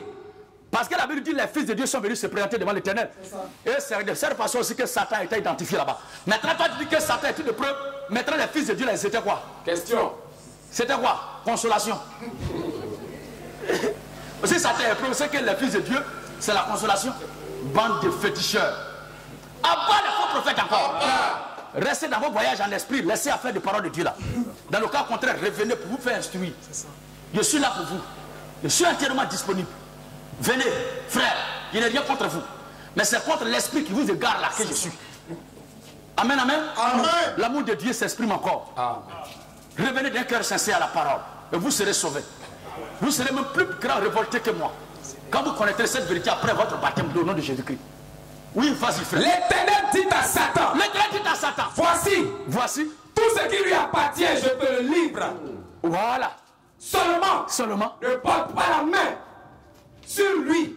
Donc, épreuve à main. Épreuve à main. Voici Dieu qui donne l'ordre à Satan. Comment tu peux dire que c'est la série épreuve et que ce n'est pas un personnage? Satan est un être. Il ne sait pas comment est-ce que tu réagis. Comment est-ce que tu lis la Bible? Le diable ne connaît pas vraiment la parole de Dieu. Satan ne connaît pas les Écritures. Le truc qui est écrit comme ça, là, toi tu dis, c'est épreuve. Je ne sais pas c'est quelle école tu as fait. Même l'école des hommes ne peut pas t'accepter. Tu as pris un esprit à Goka ou à Accra pour venir brûler les gens, tu penses que tu es un prophète de Dieu. Seigneur Major. Abat les seigneurs majors. Abat. Oui frère. Nous continuons Job 2. Job 2 et à 7. Il est écrit, frère. Oh, le Fils de Dieu. Oh, le Fils de Dieu. Fait un jour se présenter devant l'Éternel. Un jour se présenter devant l'Éternel. Et Satan vient aussi au milieu d'eux. Pour la deuxième fois. Se présenter devant l'Éternel. Les fils de Dieu et Satan. De la même façon que les fils de Dieu sont des anges ou des personnages là, c'est comme ça aussi Satan est un ange ou un personnage. On ne peut pas le substituer là ni le preuve. Ce qu'il vient faire sur Job là, c'est ça qui est épreuve. C'est ça qui est malheur. C'est une action, non pas un être. Mais cette action qui est l'épreuve, le malheur, difficulté, problème ou difficulté, est exécutée par un être. Et cet être ici reçoit l'ordre de Dieu. Et cet être s'appelle Satan. Voilà qui est clair. Oui, frère. L'Éternel dit à Satan. L'Éternel dit à Satan. D'où viens-tu? D'où viens-tu? Et Satan répondit à l'Éternel. Et Satan répondit à l'Éternel. De parcourir la terre. Je viens de parcourir la terre. Et de m'y promener. Donc c'est l'épreuve qui se promène sur terre. Vous êtes libre de ne pas m'aimer, mais vous ne pouvez rien contre la vérité. C'est vrai, vous me voyez en danger. Vous me voyez plutôt pas en danger, mais comme un danger, comme une menace potentielle. Mais je suis venu contre l'esprit qui vous pousse à mal exploiter le peuple. Cet esprit-là, c'est lui qui est l'ennemi de l'Église. Et c'est lui que nous combattons. Parce que Dieu nous a confié un travail. Dieu nous a montré très bien qui est ce tête-là et comment mener cette lutte-là. Nous sommes très bien disposés et nous faisons loyalement et royalement ce travail. Par la grâce de notre Dieu. Dieu bénisse son peuple. L'Éternel dit à Satan. L'Éternel dit à Satan. D'où viens-tu? Et d'où viens-tu? Et Satan répondit à l'Éternel. L'épreuve répondit à l'Éternel. De parcourir la terre. L'épreuve se promenait sur la terre. Et de m'y promener. Depuis que tu es né la terre, il faut vivre épreuve. L'Éternel dit à Satan. Et des pères de famille, quand il dit ça, il dit yeah! Oh, quelle révélation! Papa, je n'ai jamais compris la chose de cette façon-là. Soyez enterrés dans les fausses doctrines. Mais ceux qui appartiennent à Dieu seront ressuscités d'entre vous. Parce que Dieu appelle à la résurrection ses élus. Alléluia! Vas-y, frère. L'Éternel dit à Satan. L'Éternel dit à Satan. As-tu remarqué mon serviteur Job? Est-ce que tu as remarqué mon serviteur Job? Il n'y a personne comme lui sur la terre. Il n'y a personne comme lui sur la terre. C'est un homme intègre et droit. C'est un homme intègre et droit. Donc l'intégrité aussi est un être. C'est une vertu qui s'exprime dans un être. La droiture aussi, pareil. Vas-y. C'est un homme intègre et droit. C'est un homme intègre et droit. Craignant Dieu. Craignant Dieu. Et se détournant du mal. Et se détournant du mal. Il demeure ferme dans son intégrité. Il demeure ferme dans son intégrité. Et tu me cites à le perdre sans motif. Pourquoi tu fais ça, Satan? Et Satan répondit à l'Éternel. Oui. Po pour po. Po pour po. Tout ce que possède l'homme. C'est l'épreuve qui parle comme ça. Il le donne pour sa vie. Voilà, c'est l'épreuve là. C'est le fait d'examen qui est dans ta salle là, qui est en train de parler comme ça. Le problème que tu as là, c'est ça qui est en train de parler. Il y a quoi? Oui. Et Satan répondit à l'Éternel. Satan répondit à l'Éternel. Po pour po. Po pour po. Tout ce que possède un homme. Tout ce que possède un homme. Il le donne pour sa vie. Il le donne pour sa vie. Mais étends ta main. Mais étends ta main. Touche à ses os. Touche à ses os. Et à sa chair. Et à sa chair. Et je suis sûr qu'il te maudit en face. Qu'est-ce que Dieu dit? L'Éternel dit à Satan. L'Éternel dit à Satan. Voici. Je te le livre. Je te le livre. Seulement. Pourquoi? Épargne sa vie. Épargne sa vie. Épargne sa vie. Donc Dieu donne des limites à Satan. Et Satan doit respecter ça dans l'épreuve qu'il va envoyer. Donc on ne doit pas dire que ça là c'est une épreuve, ce n'est pas un être. Satan est un personnage qui s'en va auprès de Dieu et cause avec lui. Une autre causerie encore amicale. Une réunion qui s'est tenue au ciel entre Dieu et ses anges bienveillants et ses anges malveillants. Un roi. 1 roi 22, 19. 1 roi 22, 19 dit quoi? Et Michel dit. Et Michel dit. Écoute donc la parole de l'Éternel. Écoute donc la parole de l'Éternel. J'ai vu l'Éternel assis sur son trône. Il y a un homme qui devait mourir sur la terre. Dieu devait le tuer, donc il va mettre, déposer le dossier sur la table. Il dit maintenant, lui là, comme le temps qu'il est fixé pour qu'il quitte la terre arrivé, qu'est-ce qu'il faut faire?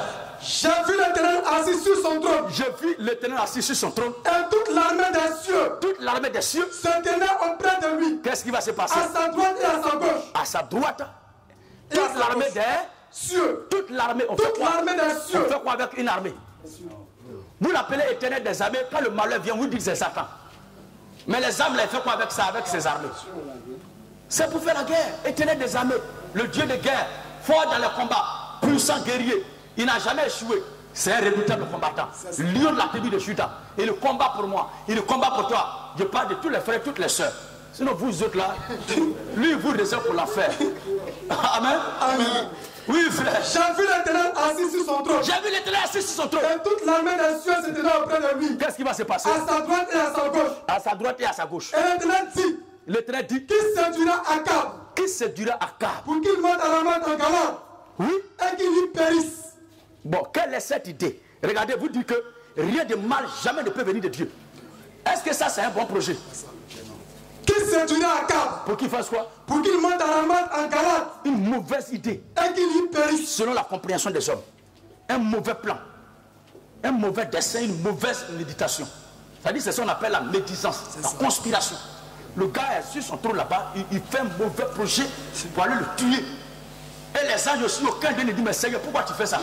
Mais au contraire, ils sont zélés pour dire le vieux. Et il répondit. On est là. C'est vous qui ne connaissez pas Dieu, sur les esprits connaissent Dieu. Alléluia. Amen. Le diable et ses démons sont plus fidèles à Dieu que vos pasteurs, vos prêtres. Avec vos faux prophètes, avec les archibishops, matribishops, patriarches, matriarches. Ce sont des baguettes. Ils sont nés marqués du feu rouge de l'enfer. Une bande de faux moins. Ils meurent, ils iront en enfer. Alléluia. Vas-y frère. Qui séduira Akab? Qui séduira Akab? Pour qu'il monte à la mort en Galade. Oui. Et qu'il y périsse. Et qu'il périsse. Il répondit l'un d'une manière. L'un d'une manière. Et l'autre d'une autre. L'autre d'une autre. Et un esprit vient Je prends tout mon temps pour bien expliquer la chose aux frères. Pour que dans votre esprit, il n'y ait plus de flou. Pour ne pas vivre dans la peur d'un Dieu qui est capable de vous protéger et qu'à tout moment, Satan peut le surprendre. Je veux que vous soyez épargnés de cette fausse doctrine-là. Que votre esprit soit libéré. Permettez-moi d'être un peu long. Alléluia.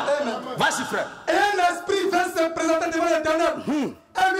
Et lui dit. Moi je le séduirai. Moi je le séduirai. L'Éternel Dieu lui dit. Ah. Mais comment? Comment? Et il répondit. Oui. Je sortirai. Je sortirai. Et je serai un esprit de mensonge. Je serai un esprit de mensonge. Dans la bouche de tous ces prophètes.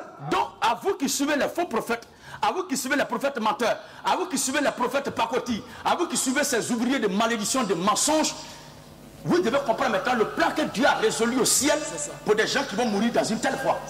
C'est des gens que Dieu n'a pas aimés, c'est pour eux qui font lui de tels projets. Alors vous qui les suivez là, vous montrez amplement que vous êtes nés pour être égarés. Vous devez aller en enfer. Vas-y frère. Je sortirai, répondit-il. Oui. Et je serai un esprit de mensonge. Dieu dit. Dans la bouche de tous ces prophètes. Il dit mon petit c'est bien. L'Éternel lui dit. Oui. Tu les séduiras. Voilà. Et tu en viendras à bout. Vous voyez. Sors. Sors. Et fais ainsi. Un tel esprit là comme Corona. Toi tu es qui pour le chasser? Corona il te chasse à tes petits pieds. Va-t'en. Va-t'en à tes petits pieds. Tu as laissé Corona maintenant. Tu as repris tes voyages en esprit. C'est ceux qui sont conscients qui vous croiront plus du jour. Mais ceux qui sont de Dieu comprendront la vérité de Dieu. C'est ça. Alléluia. Amen. Alors qu'est-ce qui va se passer? L'Éternel dit. C'est bon frère. Amen. Donc l'esprit de mensonge qui doit prophétiser de faux et égarer les gens là, c'est Dieu lui-même qui l'envoie. Or c'est le diable lui-même. L'esprit de mensonge. Puisqu'il est menteur et le père du mensonge. C'est bon frère. Nous prenons Proverbe chapitre 16. Proverbe 16, le verset 4. Rapidement. Proverbe 16, 4. Nous sommes presque à la fin. L'Éternel a tout fait pour un but. Comme les épreuves doivent arriver. Comme le malheur doit arriver. Comme le bonheur doit arriver. Comme la bénédiction doit arriver. Comme le succès doit arriver. Comme la joie doit arriver. La Bible dit Dieu a tout fait pour un but. L'Éternel a tout fait pour un but. L'Éternel a tout fait pour un but. Même le méchant. Le méchant, pour le jour du malheur. Le malfaiteur a été créé par Dieu pour le jour du malheur. Maintenant, pourquoi quand le malheur arrive là, vous accusez malfaiteur ou Satan? Le diable et les démons là, ils ne sont pour rien. Quand il parle comme ça, d'autres disent, les démons, quand tout le monde combat, lui il les défend. Il ne les défend pas, il dit ce qui est. Il dit qu'ils ne sont pas responsables de nos malheurs. Mais c'est Dieu lui-même qui les envoie. Amen. Alors il est bon de savoir qui tu combats et comment le combat doit être fait. La fois prochaine, je vous expliquerai le sens de la prière du chrétien. Ne mélangeons pas les sujets, ne mélangeons pas les esprits. Le sens de la prière du chrétien et comment le chrétien doit prier. Je vais vous expliquer ça. Ne soyez pas pressés. Aujourd'hui, de vous montrer que Satan et ses démons sont entièrement au service de Dieu. Amen, amen. Amen. Ok. C'est bon? Nous sommes maintenant dans Genèse chapitre 4. Et Dieu lui-même préserve, il protège le mal. Parce qu'il a tout fait pour un but. Le méchant pour le jour du malheur. Donc le méchant lui-même là, Dieu le protège. Pour que toujours le malheur continue d'exister. Parce que si Dieu ne voulait pas, si tu es le Satan, il tuait Satan depuis là, c'est fini. S'il avait écrasé, il avait tué Satan et les démons, est-ce qu'on serait encore dans le problème? Les choses étaient déjà terminées. Mais il a fait exprès parce que il veut que le mal soit là. Sans le mal, l'être humain ne peut jamais songer à l'existence de Dieu. Sans les épreuves, le chrétien ne peut pas se consacrer à Dieu. Sans les difficultés, Dieu les maintient là pour que quand tu veux baisser les bras, quand tu ne pries pas avant de dormir, il les envoie dans un cauchemar que tu te réveilles à ce Seigneur Jésus, pardonne-moi. Et puis tu vas commencer à prier. Il ne faut pas prier encore, il faut aller dormir. Alléluia. J'ai mal dormi, homme de Dieu, j'ai mal dormi, tu n'as pas encore mal dormi. Il ne faut pas prier avant de dormir. Dieu les place là pour nous éveiller. Dieu les place là pour nous tenir en instance, en éveil. Il les place là pour nous secouer à tout moment quand nous voulons baisser les bras. C'est Dieu qui le fait. Dieu bénisse son peuple. Vas-y frère. Genèse 4. Genèse chapitre 4, à partir du verset 8 à 13. Vas-y. Genèse chapitre 4, verset 8 à 13. Genèse 4, verset 8 à 13. Cependant, Caïn adressa la parole à son frère Abel. Caïn adressa la parole à son frère Abel. Et comme ils étaient dans les champs, Caïn se jeta sur son frère Abel et le tua. Je veux vous faire ressortir quelque chose dans ce passage. Caïn qui tue son frère Abel. La sentence que Dieu va prononcer, la sentence que Dieu va donner, c'est une sentence qui n'a rien à voir avec les jugements tels qu'on les considère aujourd'hui. Mais Dieu lui-même prend le soin d'immuniser Satan, de protéger. S'il y a un décret pour protéger Satan, Caïn plutôt, parce que le mal devait être présent sur la terre des hommes. Le mal devait continuer à exister, parce que Dieu l'avait prévu. Alors, l'Éternel dit à Caïn, où est ton frère Abel? Regardez son arrogance. Et il répondit, je ne sais pas. Parlant de Caïn qui a tué son frère, je voulais dire quelque chose. Jusque-là, il y a des gens qui font des directs et ils m'incriminent dedans. Mais traitant de quelqu'un qui est sans cœur, sans conscience. Écoutez-moi bien. Vous êtes libre de ne pas être d'accord avec moi. Mais vous-même là, qu'est-ce que vous retenez de ces gens?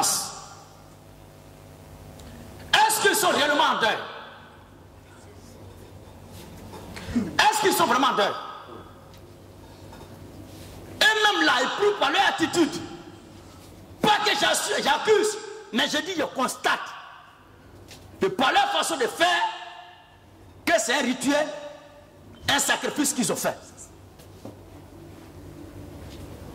Et ils sont pressés pour voir si le rituel qu'ils ont fait là va prendre. Pour booster leurs marmailles, leurs vols, leurs activités, leurs business, leurs affaires. Sinon, si ce n'est pas le cas, pourquoi avoir le comportement de Caïn? Parce que c'est le seul dans la Bible là qui, après la mort de son frère, n'a même pas pensé à l'enterrer, ni à son deuil, ni à marquer une pause. Finit d'abord de l'enterrer avant de vaquer à ses occupations. Moi, je n'ai pas encore vu ça dans la Bible.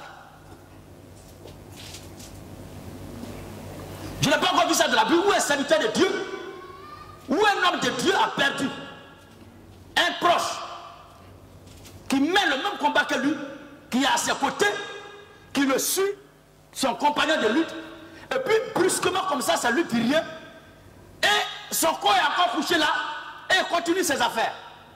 Je n'ai pas encore vu ça. Pour ne pas que vous continuez de m'accuser là, je vais vous montrer un petit truc, une petite parenthèse, pour que vous-même vous voyez leur état d'esprit. C'est Caïn seul qui, après la mort de son frère, ne s'est même pas occupé de son enterrement. Mais ce qui l'impressionnait, ce qui l'intéressait, c'est comment faire pour échapper à la justice. Si les gens veulent me voir, est-ce qu'ils ne vont pas me tuer? S'il y a un tel problème, est-ce qu'on ne va pas m'arrêter? Il cherchait sécurité, protection pour ne pas être arrêté parce que c'était un criminel. Son enterrement, son deuil ne lui disait rien parce que c'est lui qui l'a tué. Son corps est là et il profère des arrogances. Écoutez même lui son discours. L'Éternel dit à Caïn, il parle mal à tout le monde, il est arrogant. Il ne s'éteint même pas. Aucun sens de regret. Aucun sens de deuil. Aucun silence n'est observé. Le corps est encore couché là, mais regarde son comportement. L'Éternel dit à Caïn, où est ton frère Abel? Où est ton frère Abel? Et Caïn répondit, je ne sais pas. Je ne sais pas. Suis-je le gardien de mon frère? Vous voyez son arrogance?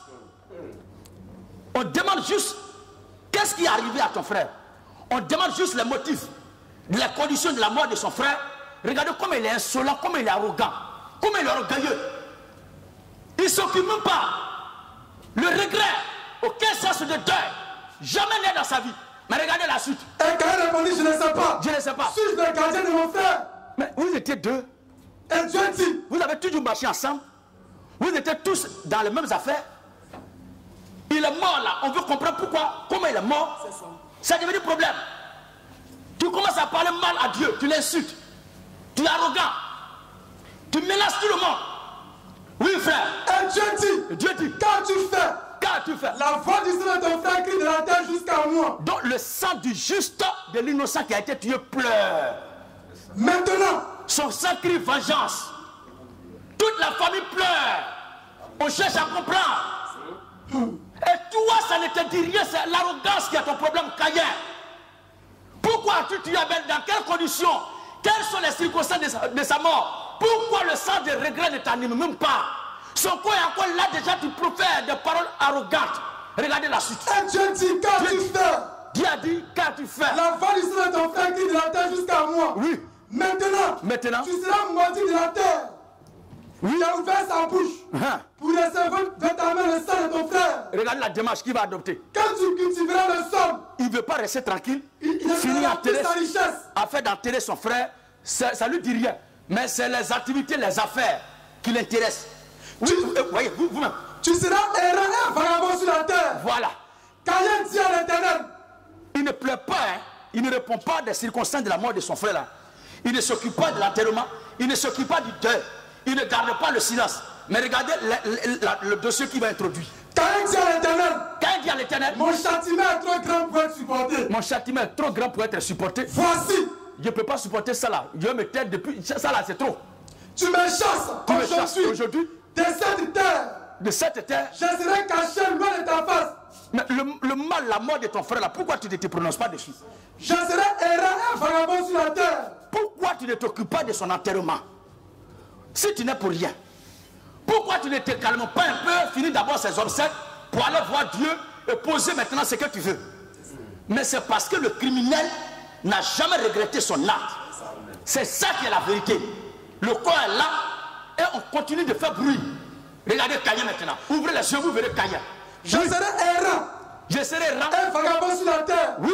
Et quiconque me trouvera. Quiconque me trouvera. Me tuera. C'est la propre prospérité de ses affaires qui l'intéresse. C'est l'argent, affaires, business qui l'intéresse. Cela qu'il a posé là. Aucun remords, aucun sentiment de regret. Il ne s'éteint même pas. Il ne s'occupe pas de l'enterrement de son frère. Mais qu'est-ce qu'il dit? Et l'Éternel lui dit, si quelqu'un tuait Caïn, Caïn sera vengé 7 fois. Donc sa préoccupation était de chercher un bras droit qui va le protéger. Pour échapper. C'était son souci. Sinon, affaire de corps qui est couché là, ça lui dit rien. Alléluia. Amen. Un tel homme là, tu vas lui dire Jacob pourquoi? C'est une perte de temps. Lui-même il ne se dit pas Jacob. Parce que le Jacob même là doit commencer par soi. Le corps est encore couché là. Tu as tué ton frère. Son sang pleure. Son sang crie justice. Les conditions de sa mort sont bizarres. Dieu te demande et tu es arrogant. Celui qui demande, tu es arrogant. Et tu élargis même le cercle pour dire quiconque me verra comme ça. Il faut que tu me protèges. Lui, son problème, c'est de chercher une sécurité, bras droit, gros bras, pour le couvrir. Mais, contrairement à Caïn, regardez un peu l'attitude d'Abraham. C'est une petite parenthèse. Pour que vous me laissiez en paix. Pour que vous me laissiez en paix. Moi, je ne vous force pas à croire ce que je prêche, mais ne mêlez pas mon nom à vos bêtises. Ceux-là et moi ne sont pas la même chose. Je suis un prédicateur de l'évangile du Seigneur Jésus-Christ. Eux, ce sont des criminels qui pratiquent des rituels pour faire booster les affaires. Alléluia. Vas-y. Genèse chapitre 23. Genèse 23, 1er. 1 à 4. La vie de Sarah. Et le verset 19. La vie de Sarah, fille de 127 ans. Sarah, compagnon d'Abraham, femme d'Abraham, première femme d'Abraham. Il est vrai qu'Abraham doit aller chercher d'autres femmes. Il doit aller se marier à d'autres femmes. Mais sa femme, sa compagne de lutte, femme pour qui il a souffert, qui a souffert à ses côtés, on va voir quelle était son attitude. Telles sont les années de la vie de Sarah. Oui. Sarah mourut. Sarah mourut à Kirjat Arba. À Kirjat Arba, qui est Hébron. Oui. Dans le pays de Canaan. Voilà. Et Abraham vint pour mener deuil sur Sarah. Voilà. Et pour la pleurer. C'est-à-dire Abraham a laissé tout. Il a stoppé tout. Il a mis fin à toutes ses activités. Il est serviteur de Dieu, c'est vrai. Il a un ministère, c'est vrai. Mais il y a une compagnon de lutte qui vient de tomber. Il y a une partie de lui qui vient de partir. Il doit marquer une pause. C'était d'abord, s'il n'est pour rien dans la mort de Sarah. Alléluia. Amen. Il devait se calmer quand même. C'est après l'enterrement. Lisons le verset 19. Et vas-y jusqu'au verset 4 d'abord.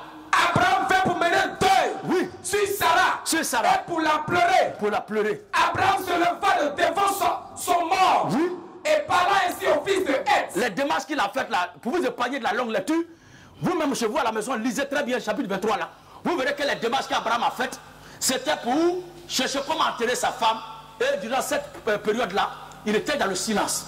Jusqu'à ce que, au verset 19. Genèse 23, 19. Oui. Après cela. Après avoir négocié, trouvé terre, tout cela pour enterrer sa femme. Après cela. Un accord est trouvé entre lui et les habitants du pays de Canaan.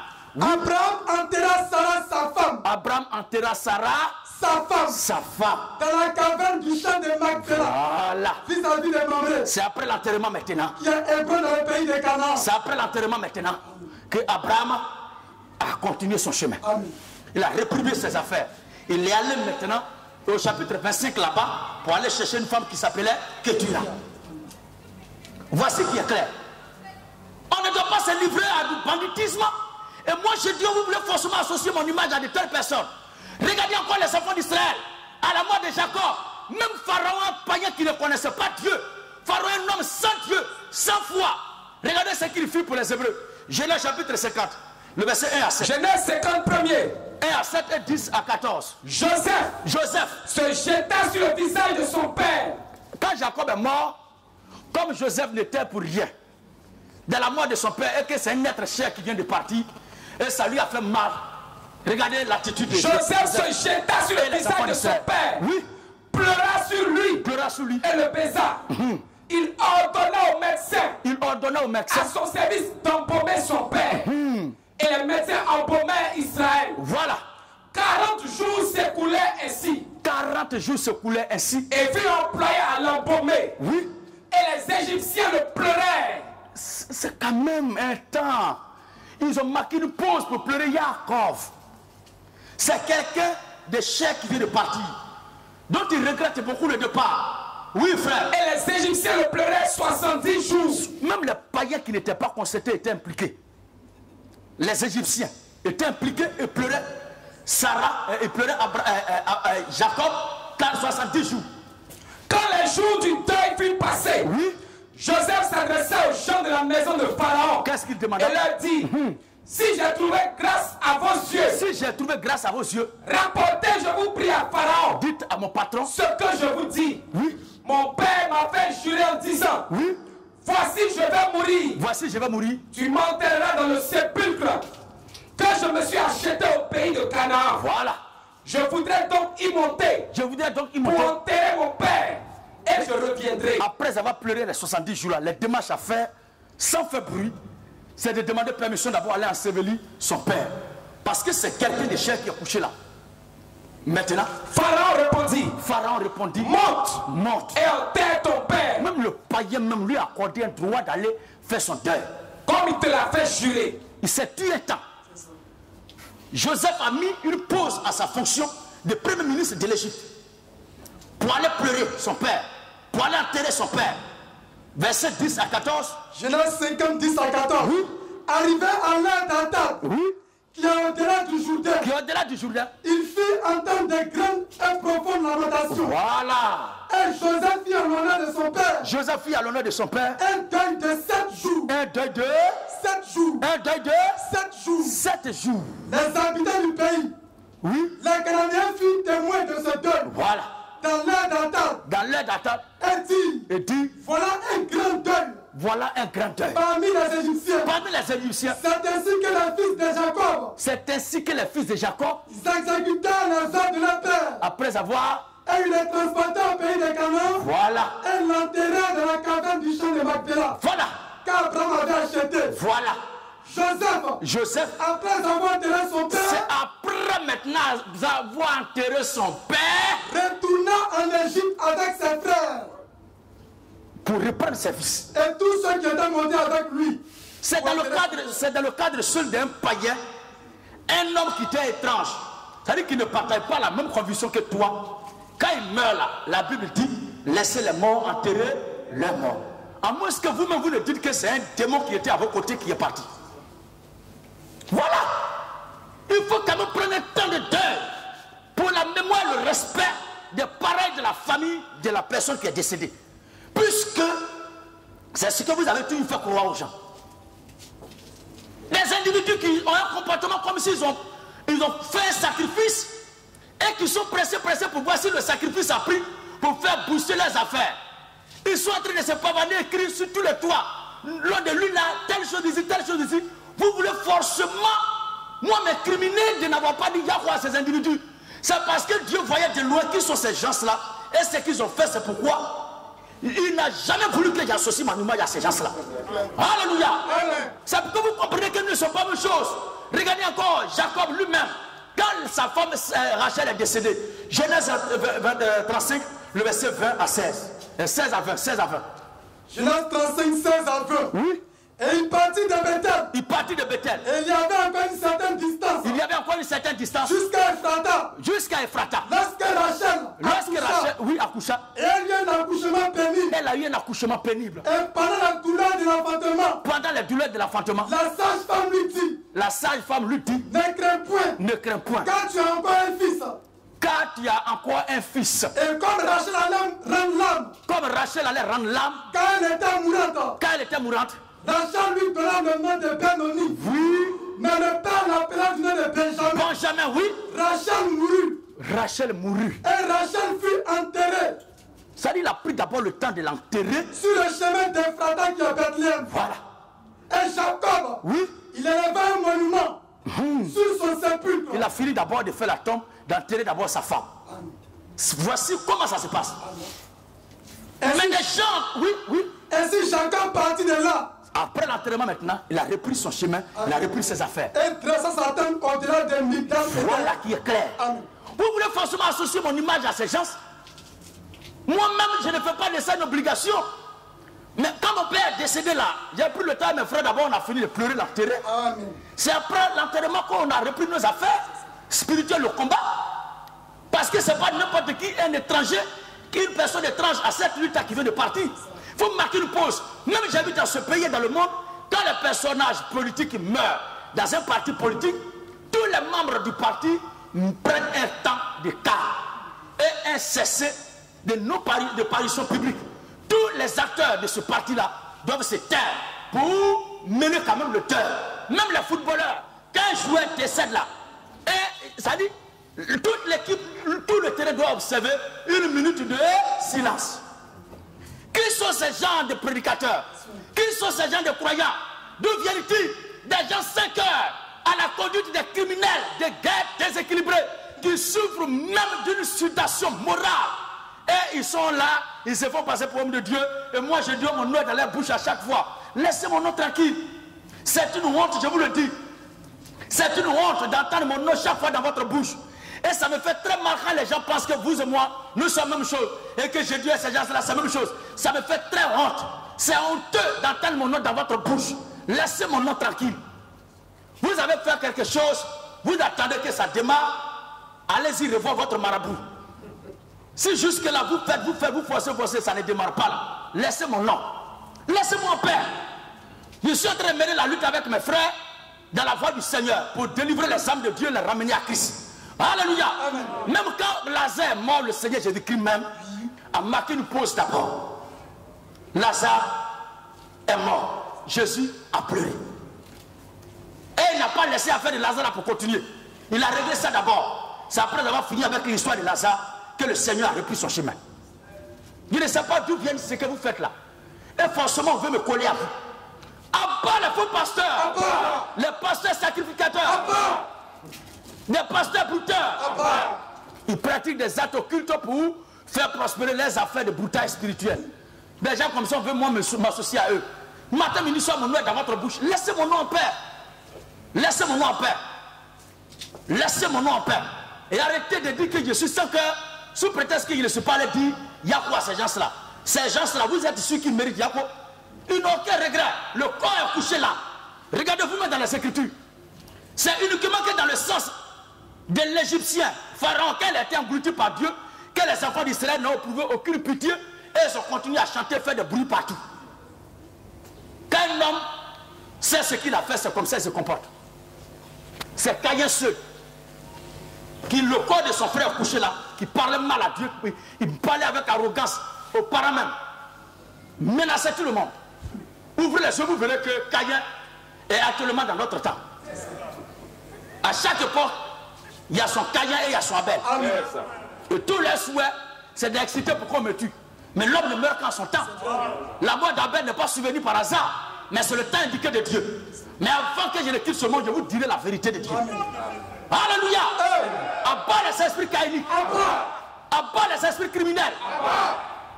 Quand il y a deuil là, on finit d'abord d'enterrer le corps, a dit Abraham, permettez-moi d'enterrer mon mort. Terrez d'abord le mort avant de continuer les affaires, les activités. C'est comme ça dans tous les milieux. En tout cas dans la Bible. Mais pour vous, ce n'est pas le cas. J'ai dit, laisse mon nom. Quand j'entends mon nom dans votre bouche, j'ai honte. Si vous pouvez changer ce nom-là, mais il est trop tard. Mais je ne regrette pas. Mais vous ferez tout. Mon image ne sera jamais associée à votre image. Alléluia. Amen. Si vous êtes allé faire votre sacrifice selon les conseils de votre marabout, je ne sais pas. Si ça ne démarre pas, allez-y lui demander ce qui n'a pas marché. Puis depuis là, ça ne booste pas vos affaires. Laissez mon nom en paix. Alors nous continuons notre sujet. C'était juste une parenthèse. Donc quand Caïn a tué Abel, oui, c'est cette histoire de Caïn là qui a envoyé tout ça. Oui. Peut-être dit. Oui. Si quelqu'un tuait Caïn. Si quelqu'un tuait Caïn. Caïn sera vengé 7 fois. Caïn sera vengé 7 fois. Et l'Éternel mit un signe sur Caïn. L'Éternel mit un signe sur Caïn. Pour que quiconque le trouvera ne le tuera point. Voilà. Puis Caïn s'éloigna de la face de l'Éternel. Donc c'est Dieu qui a protégé Caïn pour que le mal continue d'exister sur la terre. Amen. Donc ce n'est pas Satan. Arrêtez d'accuser le diable. Il faut que chacun prenne ses responsabilités pour assumer devant l'histoire ce qui est vrai. Et nous affichons que le mal et le bien viennent de Dieu. Amen. Jamais Satan n'a fait quelque chose de mal. Alors, le dernier passage. Après chapitre 20. Le verset 1 à 3. Le dernier passage. Apocalypse 20 premiers. Oui. Puis je vis descendre du ciel un ange.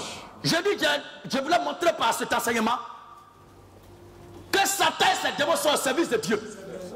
Je ne donne pas le message sur Dieu à la base de toutes choses, mais une précision. Parce qu'il y a des doctrines qui circulent et embrouillent les frères que c'est l'épreuve qui a discuté avec Dieu, non pas Satan. J'ai montré, ou je voulais montrer par cet enseignement, la différence entre Dieu, lui qui a créé l'épreuve, lui qui envoie l'épreuve et celui qui exécute l'épreuve. C'est de ça qui est en train de parler. Genèse, après chapitre 20, le verset 1 à 3. Puis je vis descendre du ciel un ange. Mais après chapitre 20 là, après que tout ce malheur soit arrivé à Job, parce qu'on avait laissé cette histoire à la cause de Caïn, de notre temps là, et on s'était égaré un peu. Mais par la grâce de Dieu, nous revenons. Job chapitre 42, le verset 11 à 12. Job 42. Oui. Le verset 11 à 12. Écoutez bien ce passage. Les frères. Quand Satan a plaidé pour que Dieu livre Job, après tout le malheur qui est arrivé à Job, après avoir pleuré, après avoir gémi, après avoir souffert, après avoir vu sa peau être détruite par l'ulcère malin, regardez maintenant. Les frères. Après la mort de ses enfants, de son troupeau. Regardez maintenant. Les frères et les sœurs. Les frères et les sœurs. Et les anciens amis de Job. On ne peut jamais dire ancien frère, mais on dit ancien ami. C'est pourquoi il ne peut jamais avoir ancien enfant. On ne perd pas le salut. Vas-y frère. Les frères et sœurs. Les frères et sœurs. Et les anciens amis de Job. Et les anciens amis de Job. Vinrent le visiter. Vinrent le visiter. Et ils mangeaient avec lui dans sa maison. Ils mangeaient avec lui dans sa maison. Et il le plaignit. Il le plaignit. Et le consolèrent. Et le consolèrent. De tous les malheurs. De tous les malheurs. Que l'Éternel avait fait venir sur lui. Que l'Éternel avait fait venir sur lui. Amen. Qui a fait venir le malheur sur lui? De tous les malheurs. De tous les malheurs. Que l'Éternel avait fait venir sur lui. Voilà. Donc ce n'était pas Satan. Malgré c'était Satan qui exécutait l'épreuve. Mais l'épreuve, le malheur, toutes ces souffrances qui s'abattaient sur Job venaient de l'Éternel. Dernier passage maintenant. Apocalypse 20, oui. Puis je vis descendre du ciel un ange. Puis je vis descendre du ciel un ange. Qui avait la clé de la Bible. Qui avait la clé de la Bible. Et une grande chaîne dans sa main. Qu'est-ce qu'il va faire? Il saisit le dragon. Il saisit le dragon. Le serpent ancien. Le serpent ancien. Qui est le diable et Satan. Voilà. Et il le lia pour 1000 ans. Donc Satan n'est pas l'épreuve. Le diable c'est Satan. Ce n'est pas une épreuve. Oui. Il le jeta dans l'abîme. Il le lia pour 1000 ans. Donc cet ange a pouvoir de lier Satan. Or cet ange-là, c'est le Seigneur Dieu lui-même. Vas-y. Il le jeta dans la Bible. Il le jeta dans la Bible. Ferma et scella l'entrée au-dessus de lui. Il l'a mis en prison durant 1000 ans. Vas-y. Il le jeta dans la Bible. Oui. Ferma et scella l'entrée au-dessus de lui. Ferma et scella l'entrée au-dessus de lui. Afin qu'il ne séduisît plus les nations. Voilà. Jusqu'à ce que les 1000 ans fussent accomplis. Mais pourquoi jusque-là, il ne l'enferme pas? Si. Donc il a le pouvoir de l'enfermer. Il a le pouvoir de le rendre inactif.